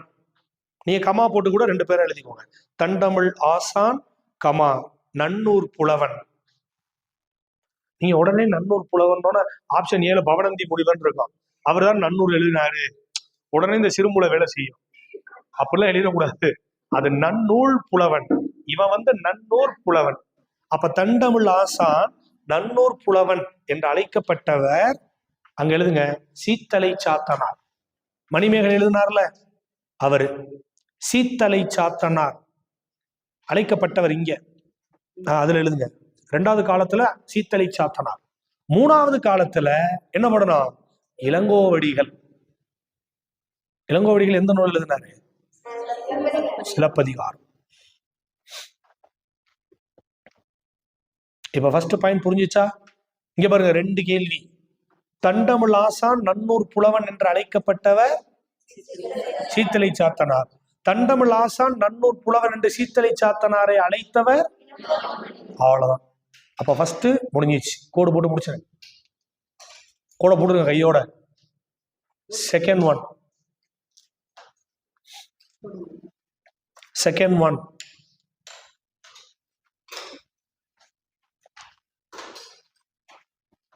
செகண்ட் போட்டாச்சா? வசன நடை கைவந்த வல்லாளன். வசன நடை கைவந்த வல்லாளன். வல்லாளன் எழுதி போடுவா. வசன நடை கைவந்த வல்லாளன் என்று அழைக்கப்பட்டவர் ஆறுமுக நாவலர். வசன நடை கைவந்த வல்லாளன் என்று அழைக்கப்பட்டவர் ஆறுமுக நாவலர். அவரை அவ்வாறு அழைத்தவர் பருதிமார் கலைஞர்.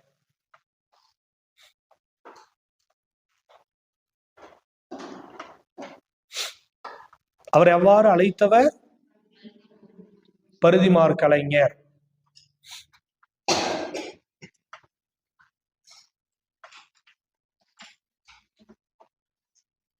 போட்டிங்களா?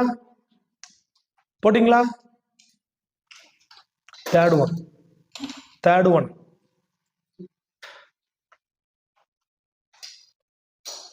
திராவிட சாஸ்திரி.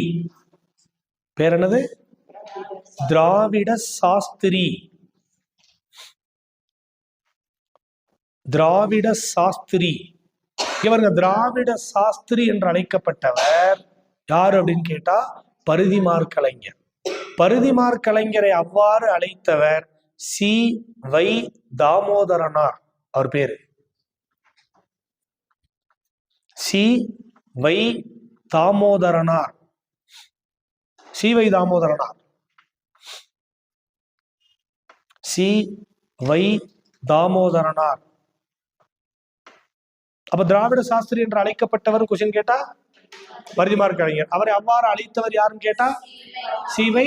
தாமோதரனார். கோடு போட்டு முடிங்க. ஃபோர்த் ஒன்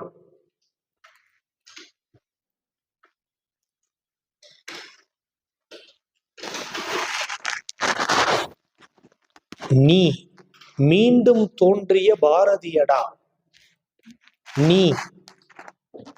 நீ மீண்டும் தோன்றிய பாரதியடா. யாரு சொல்லியிருப்பாங்க? பாரதிதாசன் சொன்னாரா? யார பாரதிதாசன் சொல்லல.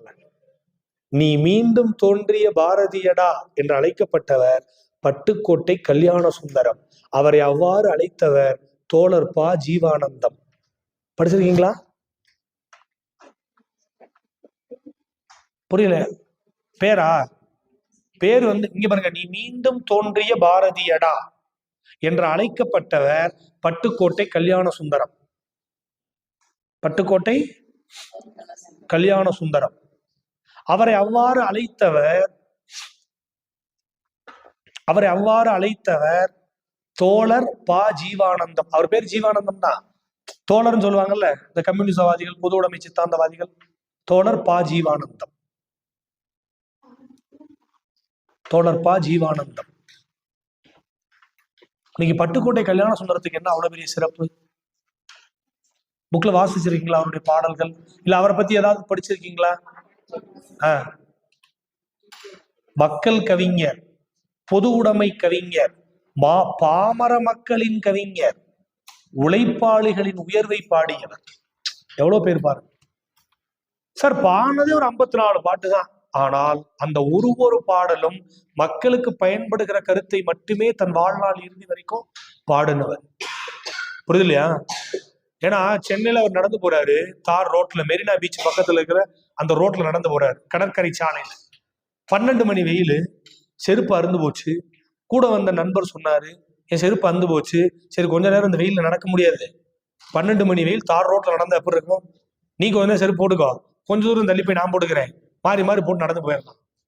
உடனே பட்டுக்கோட்டை என்ன சொன்னாரா? அந்த செருப்பை வாங்க மறுத்து கவிதை பாடினார். உருப்பருந்து போனாலும் உள்ளம் எனக்கு என்ன ஒண்ணா, செருப்பருந்துக்கு பாட்டு வருமா? செருப்பிஞ்சு போனா நம்ம செருப்பிஞ்சு போது தூக்கி போட்டு பேசாம நடந்து போவோம். அவன் பாடினா, உருப்பருந்து போனாலும் உள்ளம் கலங்கேன், செருப்பருந்து போனதற்கோ சிந்தை கலங்குவேன், நெருப்பாற்றில் விழுந்தும் நீந்த துணிந்தேன், கொதிக்கும் தார் எனக்கு குளிர் நீர், நீ நடனா. உங்களுக்கு புரியுதா? கொதிக்கிற தார் எனக்கு குளிர் நீர், நீ நட, அதை பத்தி எல்லாம் கவலைப்படாது. அவன் பாடின பாட்டு உங்க புக் பேக்ல இருக்கு பாருங்க. உச்சி மலையில ஊரும் அருவிகள் ஒரே நதியில கலக்குது, உச்சி மலையில ஊரும் அருவிகள் ஒரே நதியில கலக்குது, ஒற்றுமையில்லா மனித குலம் உயர்வும் தாழ்வும் வளர்க்குது. பாட்டு புரியுதா? அவ்வளவுதான் பாட்டு. அடுத்த வரி பார்க்க கூடாது, 2 வரிதான். அப்ப என்னது, ஒரு ஒற்றுமையை சொல்றதுக்கு இயல்பான வார்த்தை. மலை மேல இருக்கிற அருவி ஒரு இடத்துல அப்படி மொத்தமா கூடுது, ஆனா மனுஷன் என்ன பண்ண மாட்டேங்கிறான், அந்த ஒற்றுமையை பேண மாட்டேங்கிறான். அப்படி அவருக்கு கோபம். கண்ணதாசன் கூட அந்த கோபம் இருந்துச்சு, புரியுது இல்லையா? மதக்கலவரத்தில் இறந்தவர்களின் மண்டையோடுகள் இங்கே கிடைக்கின்றன, மதக்கலவரத்தில் இறந்தவர்களின் மண்டையோடுகள் இங்கே கிடைக்கின்றன, முடிந்தால் சொல்லுங்கள் இதில் யார் இந்து, யார் கிறிஸ்டின், யார் இஸ்லாமியன். சார் உண்மைதானே? ஓடும் முதிரத்திலும் வடிந்தொழுகும் கண்ணீரிலும் தேடி பார்த்தாலும் சாதி தெரிவதுண்டோன்னா, கண்ணீரை வச்சு நீ ஜாதி சொல்லிருக்கியா? இது உப்பு அதிகமா இருக்கு, கொஞ்சம் ஆண்ட பரம்பரையா தான் இருக்கும், இது கொஞ்சம் உப்பு கம்மியா இருக்கு, இது அழுது என்னது அடிமையான பரம்பரையா தான் இருக்கும், அப்படி சொல்ல முடியுமா? இல்ல இல்லையா? அதை பத்தி சொன்னான். அப்ப நீ மீண்டும் தோன்றிய பாரதியடா என்று அழைக்கப்பட்டவர் பட்டுக்கோட்டை கல்யாண சுந்தரம். அவரை அவ்வாறு அழைத்தவர் தோழர்பா ஜீவானந்தம். அடுத்து வாங்க.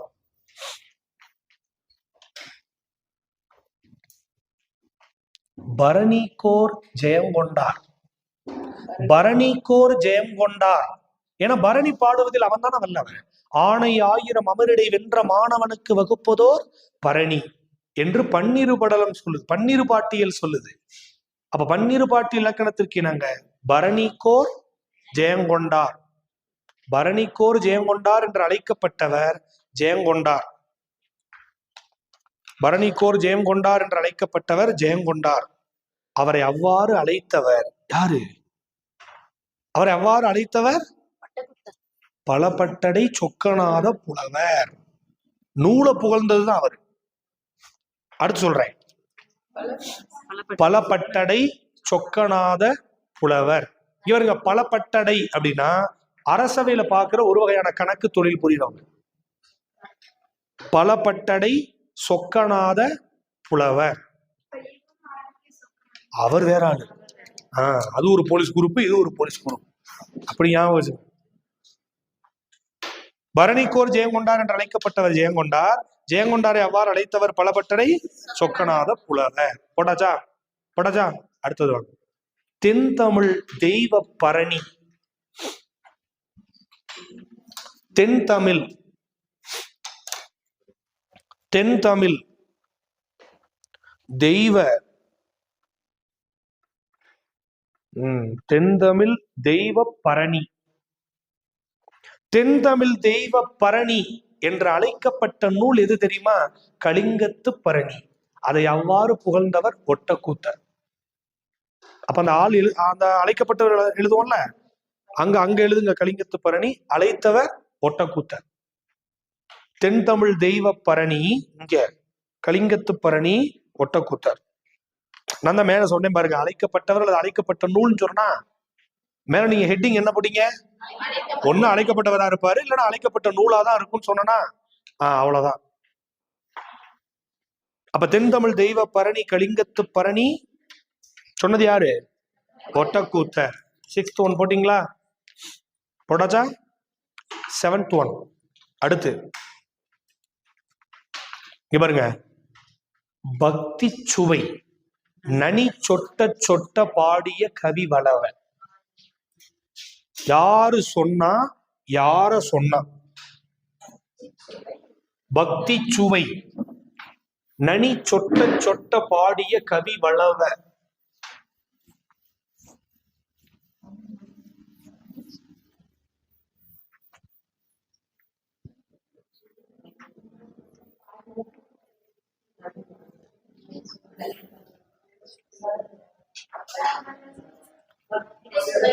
இந்த நான் எழுதியே போடுறேன்.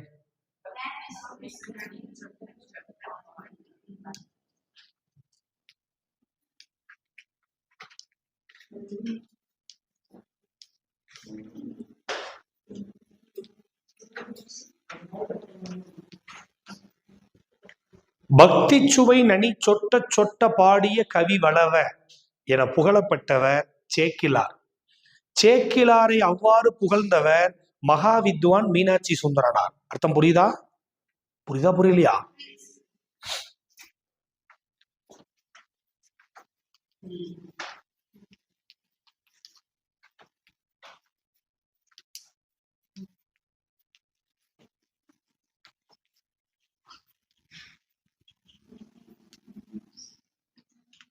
என்னது? பக்தி சுவை நனி சொட்ட சொட்ட பாடிய கவி வளவ என புகழப்பட்டவர் சேக்கிலார். சேக்கிலாரை அவ்வாறு புகழ்ந்தவர் மகாவித்வான் மீனாட்சி சுந்தரனார். கண்டிப்பா கொஸ்டின் இதெல்லாம் கண்டிப்பா கேட்பாங்க. சொல்றது புரியுதா? அடுத்து எழுத போறது 8th one. 8th one 8th one எங்க எத்தனை பேர் படிச்சிருக்கீங்க?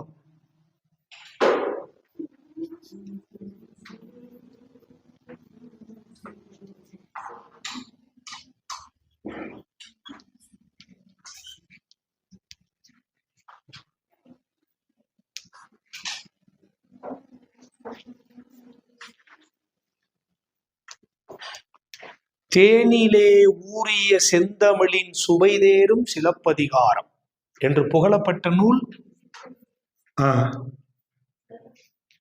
சிலப்பதிகாரத்தை அவ்வாறு புகழ்ந்தவர் இளங்கோவடிகளா? அவரே எழுதிட்டு அவரே புகழ்ந்துக்கிட்டாரா? கவிமணி தேசிய விநாயகம் அவரே எழுதிட்டு அவரே சொல்லி பாப்பல போல. தேனிலே ஊறிய செந்தமிழ் புக்ல இருக்கு, புக் பேக்லயும் இருக்கு, புக்லயும் வருது, புக் பேக்ல உள்ள ஒரு பாட்லயும் வருது. தேரும் தேரும் தேனும்னா இருக்கு.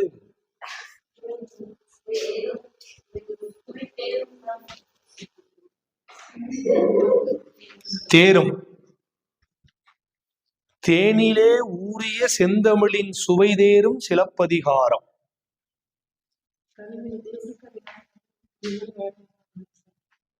கவிமணி தேசிய விநாயகம் பிள்ளை அவர்தான். ஏன் நீங்க டபுள் ஆள் நினைச்சிட்டீங்களா?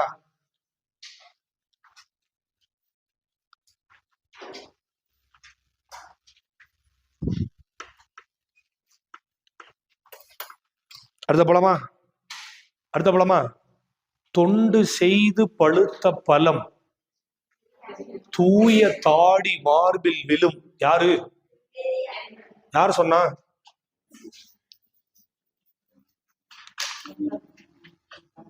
இது ஒரு பாட்டு தெரியுமில. தொண்டு செய்து பழுத்த பழம் தூய தாடி மார்பில் விழும். அடுத்த வரி மண்டை சுரப்பை உலகு தொழும் மனக்குகையில் சிறுத்தை எழும். அதெல்லாம் நமக்கு தேவையில்லை. இது 2 மட்டும் படிச்சா போதும். அழைக்கப்பட்டவர் பெரியார், அவரை அவ்வாறு அழைத்தவர் பாரதிதாசன்.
போதுமா?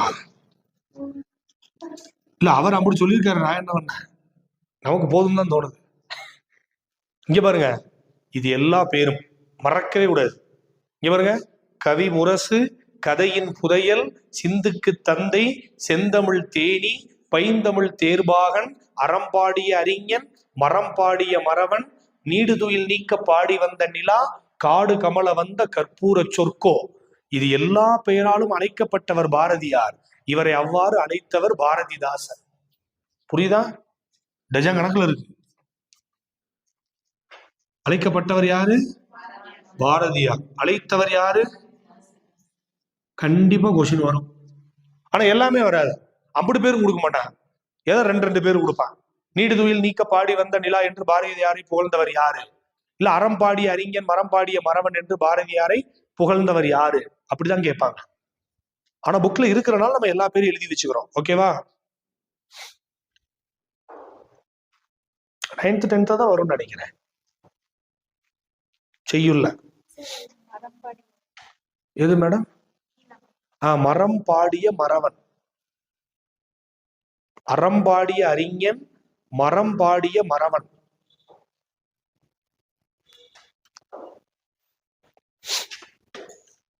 இது எல்லாம் சேர்ந்தது யார? பாரதியார. யாரு புகழ்ந்தது? பாரதிதாசன் புகழ்ந்தது.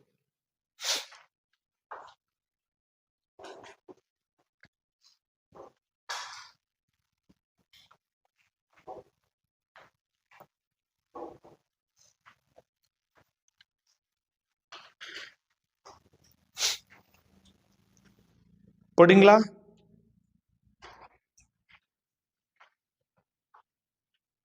அடுத்த பேர் போலாமா? சரி, யாரோ ஒருத்தர் ஒரு நூலை புகழ்ந்தாராம். உலகம், உயிர், கடவுள் ஆகிய மூன்றையும் ஒருங்கே காட்டும் காவியம்தான் பெரிய புராணம். அப்படி பெரிய புராணத்தை புகழ்ந்தவர் யாரு? திருவிகா. கீழே எழுதிக்கோங்க. எத்தனை? 9th 1 சரி, 11th 1 11th 1 எழுதுங்க. உலகம், கமா உயிர், கமா கடவுள்.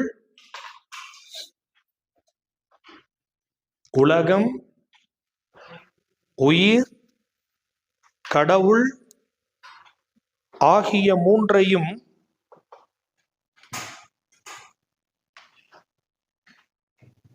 உலகம், உயிர், கடவுள் ஆகிய மூன்றையும் ஒருங்கே காட்டும் காவியம்தான்.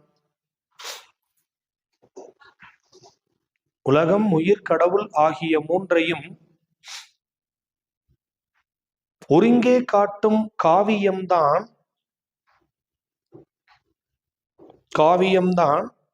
பெரிய புராணம். பெரிய புராணம். ஓகேவா? அப்ப உலகம், உயிர், கடவுள் ஆகிய மூன்றையும் ஒருங்கே காட்டும் காவியம் தான் பெரிய புராணம் என்று கூறியவர் யாரு? என்று கூறியது எந்த நூலை? பெரிய புராணத்தை. யாரு சொன்னதுன்னா திருவிகா. திருவிகா போட்டீங்களா? பெரிய புராணம் நூல் பேரு பெரிய புராணம். அந்த நூலை அப்படி சொன்னவரோட பேரு திருவிகா. போட்டாச்சா? அடுத்த பேரு 12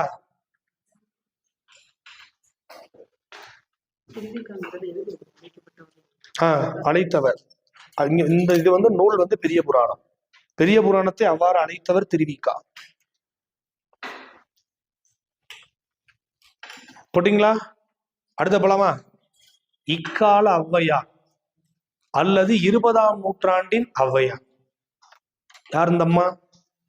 இக்கால ஔவையார். இக்கால ஔவையார். இக்கால ஔவையார் அல்லது 20ஆம் நூற்றாண்டின் ஔவையார். யாரு? யார் அப்படி சொல்லுவோம்? இக்கால ஔவையார் அல்லது 20ஆம் நூற்றாண்டின் ஔவையார் காரைக்கால் அம்மையாரா? நெஞ்சடைக்குது. அசலாம்பிகை அம்மையார். அசலாம்பிகை அம்மையார். இக்கால ஔவையார் அல்லது 20ஆம் நூற்றாண்டின் ஔவையார் என்று அழைக்கப்பட்டவர் அசலாம்பிகை அம்மையார். அசலாம்பிகை அம்மையாரை அவ்வாறு அழைத்தவர் திருவிக்கா. நான் அந்த மேல திருவிக்கான்ற ஒன்னா படிக்கிறதுக்காக சேர்த்து சொல்றேன். அப்படி இக்கால ஔவையார் அல்லது 20ஆம் நூற்றாண்டின் ஔவையார் என்று அழைக்கப்படுபவர் அசலாம்பிகை அம்மையார். அசலாம்பிகை அம்மையாரை அவ்வாறு அழைத்தவர் திருவிக்கா. ஓகேவா? அசலாம்பிகை அம்மையார் அவங்களை அப்படி சொன்னது யாரு? திருவிக்கா.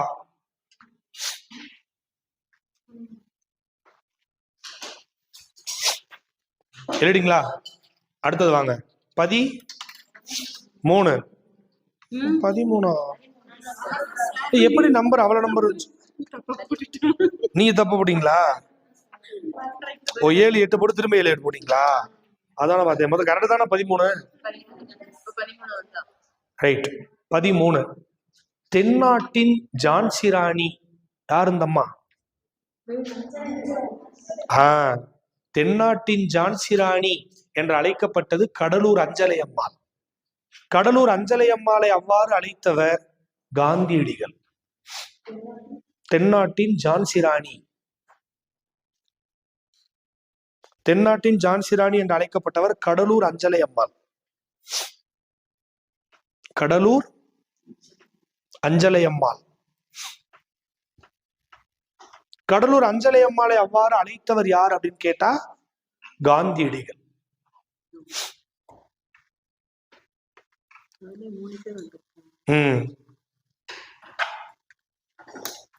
ஓகேவா? அடுத்து வாங்க.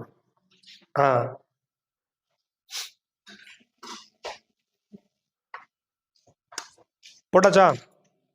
இவர் தமிழ்நாட்டின் சொத்து. இவர்ல மேடம் நான் சொல்றேன் மேடம் யாருன்னு. நான் சொல்றது கோடு, சிறப்பு பெயர். இல்ல எது எழுதுனாலும் என்கிட்ட கேட்டு எழுதுங்க தயவுசெய்து. ஜெனரலா இவர் தமிழ்நாட்டின் சொத்து. இவர் தமிழ்நாட்டின் சொத்து என்று அழைக்கப்பட்டவர் பாரதியார். பாரதியாரை அவ்வாறு அழைத்தவர் ராஜாஜி. இங்க பாருங்க, ஒண்ணு இல்ல, ஒரு சிம்பிள் இன்சிடென்ட், ஒரு சின்ன நிகழ்வு. பாரதியாருடைய சொற்பொழிவு ஆற்றலை விடுதலை வேட்கையும் பார்த்த ராஜாஜி காந்தியடிகள்கிட்ட பாரதியாரை அறிமுகப்படுத்துறாரு. இவர் தமிழ்நாட்டின் சொத்து. காந்தியடிகள் சொன்னாரு, இல்ல இல்ல இவர் இந்தியாவின் சொத்து. உங்களுக்கு புரிஞ்சுச்சா? அப்ப இவர் தமிழ்நாட்டின் சொத்து என்று அழைக்கப்பட்டவர் பாரதியார், அவரை அழைத்தது ராஜாஜி. அடுத்து இவர் இந்தியாவின் சொத்து, பாரதியார், காந்தியடிகள். என்ன மேடம் அடுத்த பேரு? இவர் இந்தியாவின் சொத்து.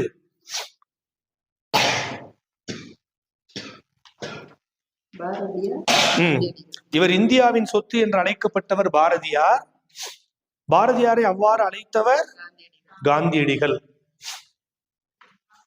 உங்களுக்கு புரியுதா?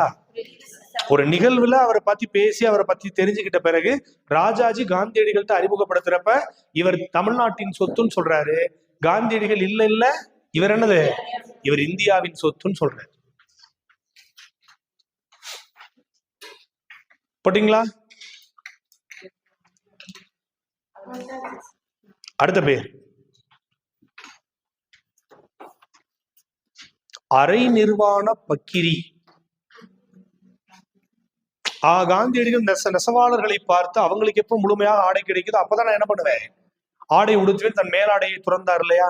அவரை பார்த்து அரை நிர்வாண பக்கிரி, அரை நிர்வாண பக்கிரி அப்படி சொன்னது அழைக்கப்பட்டவர் காந்தியடிகள். அவரை அவ்வாறு அழைத்தவர் வின்ஸ்டன் சர்ச்சில். யார் இந்த வின்ஸ்டன் சர்ச்சில்? இங்கிலாந்து நாட்டு முன்னாள் பிரதமர். அரை நிர்வாண பக்கிரி என்று அழைக்கப்பட்டவர் காந்தியடிகள், அழைத்தவர் வின்ஸ்டன் சர்ச்சில். Winston Churchill.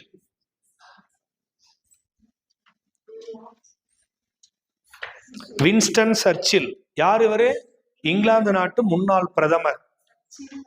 சர்ச்சில் இல்ல, சர்ச்சில், வின்ஸ்டன் சர்ச்சில். பிராக்கெட்ல இங்கிலாந்து நாட்டு முன்னாள் பிரதமர்.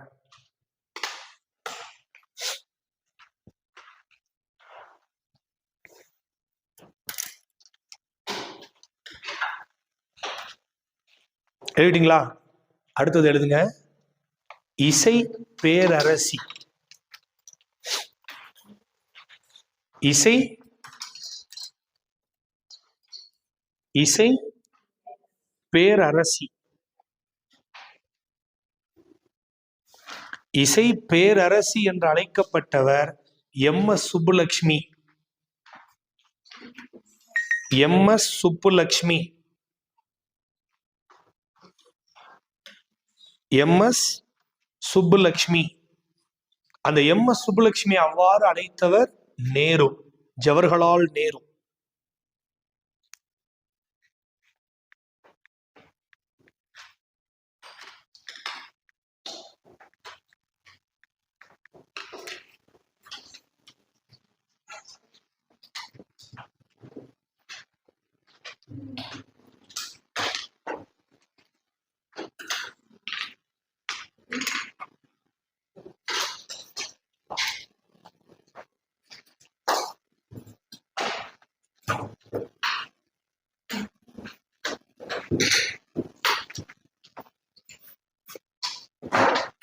ஓகேவா?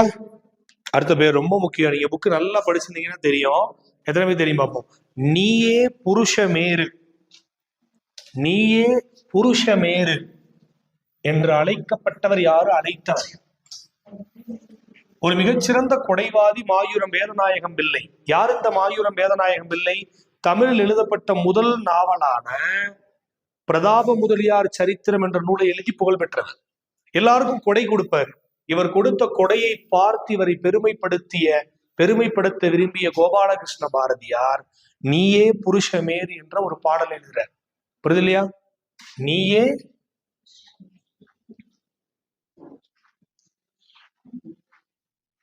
மேரு. மேரு மேருன்னா மேருமலை, இமயமலை. நேரு இல்ல. என்னத்தையா கண்டது எழுதுகிறாய். நீயே புருஷ மேரு என்று அழைக்கப்பட்டவர் மாயூரம் வேதநாயகம் பிள்ளை. இவரை அவ்வாறு அழைத்தவர் கோபாலகிருஷ்ண பாரதியார்.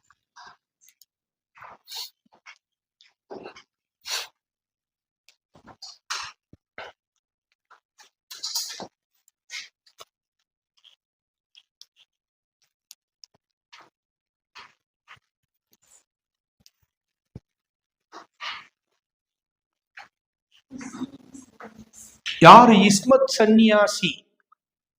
பாரசீக மொழியில இஸ்மத் சன்னியாசி அப்படின்னா தூய துறவி என்று கூறலாம். என்ன மொழியில? பாரசீக மொழியில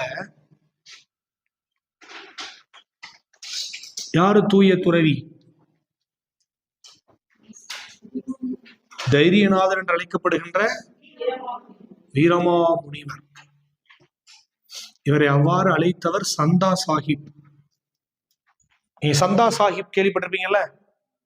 சில புக்ல சாந்தா சாஹிப் இருக்கு. ரெண்டு பேரும் ஒரு ஆள் தான். சந்தா சாஹிப். நீயே புருஷ மேருனா, மேருனா மலை, அதை காட்டிலும் உயர்ந்த சிறப்பை உடையவன் அர்த்தம். நீ வழங்குகிற கொடைத்தன்மையால் நீயே உயர்ந்தவன் அர்த்தம். மேருமலையை காட்டிலும் உயர்ந்த பெருமை உடையவன். மேருனா இமயமலை.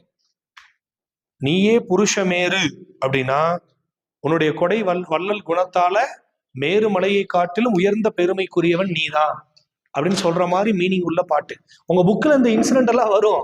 இதெல்லாம் அறிஞருடைய வாழ்க்கையில நடந்த சில விஷயங்கள் அங்க குறிப்பிட்டிருப்பாங்க, ஒரு இடத்துல இல்ல. ஆனா 6th to 12th புக்குக்குள்ள. நான் சொல்றது புரியுதா? நீங்க புக்கே படிக்காம இருந்தீங்க, அது புதுசா தெரியும்.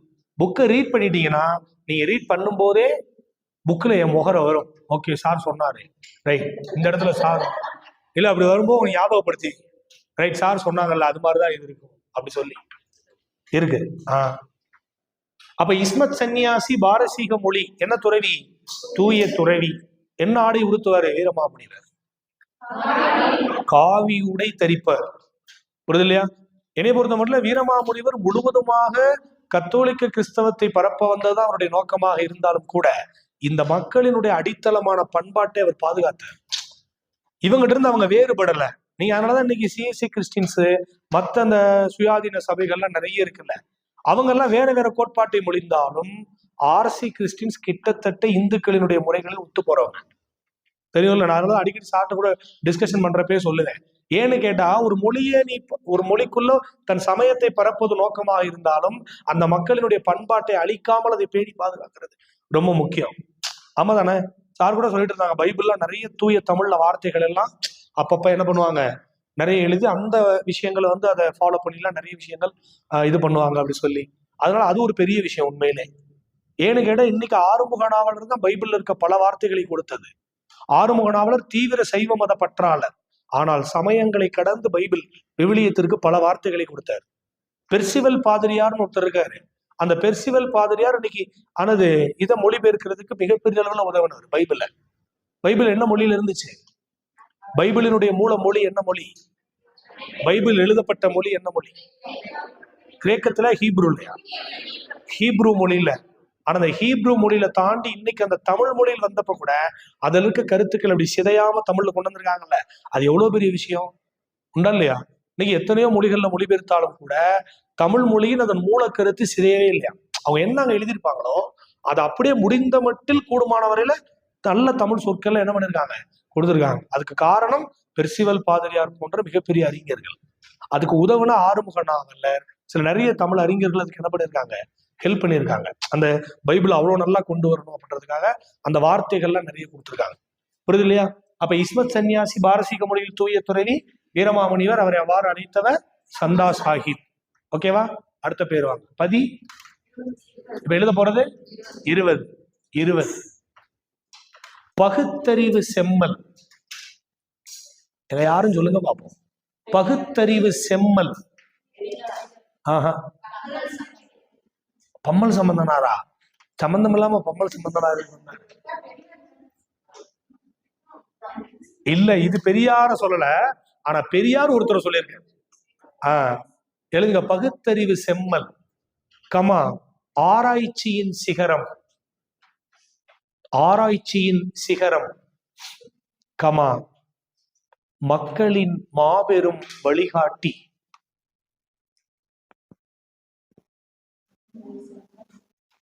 பகுத்தறிவு செம்மல், ஆராய்ச்சியின் சிகரம், மக்களின் மாபெரும் வழிகாட்டி.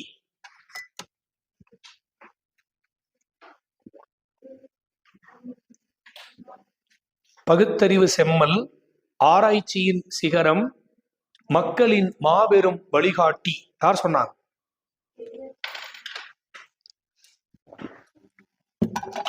அழைக்கப்பட்டவர் அம்பேத்கர். அம்பேத்கரை அவ்வாறு அழைத்தவர் பெரியார்.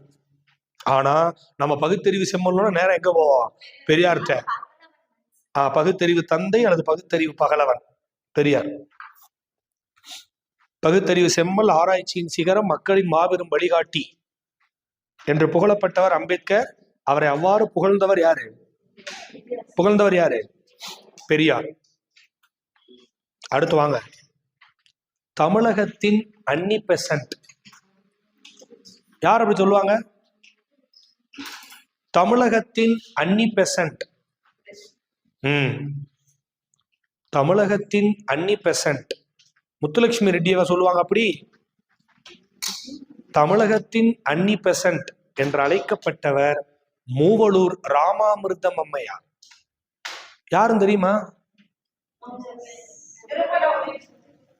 திருமண உதவித்தொகை திட்டம் அவங்க பேரால வழங்கப்படுது. தேவதாசி மரபில் பிறந்து அம்மரபை ஒழிப்பதற்காக பாடுபட்ட பெண்ணு. இங்க இருக்க வெளியிருந்து போராடுறது பிரச்சனை இல்லை, 5 மணி வீட்டுல போய் சோறு சாப்பிட்டு படுத்துடலாம். ஆனா அந்த மரபுல பிறந்து அதை எதிர்த்து போராடுறது கஷ்டம் இல்ல. அப்ப தேவதாசி மரபில் பிறந்து அம்மரபை ஒழிப்பதற்காக பாடுபட்ட பெண் மூவலூர் ராமாமிர்தம் அம்மையார். மூவலூர் ராமாமிர்தம் அம்மையார்.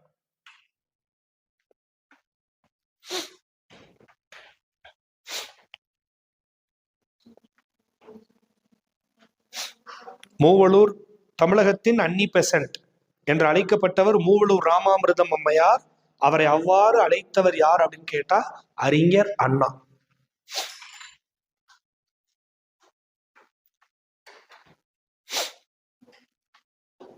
அறிஞர் அண்ணா. அடுத்து வாங்க. திராவிட நாட்டின் வானம்பாடி. நேத்தே சொன்னேன். ஆஹா, அவர் தமிழ்நாட்டின் வேர்ட்ஸ்வர்த். தமிழ்நாட்டின் வேர்ட்ஸ்வர்த் தான் வாணிதாசன். நான் கேட்டது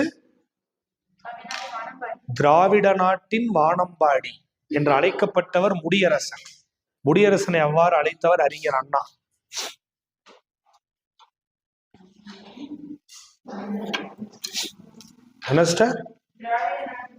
திராவிட நாட்டின் வானம்பாடி என்று அழைக்கப்பட்டவர் முடியரசன்.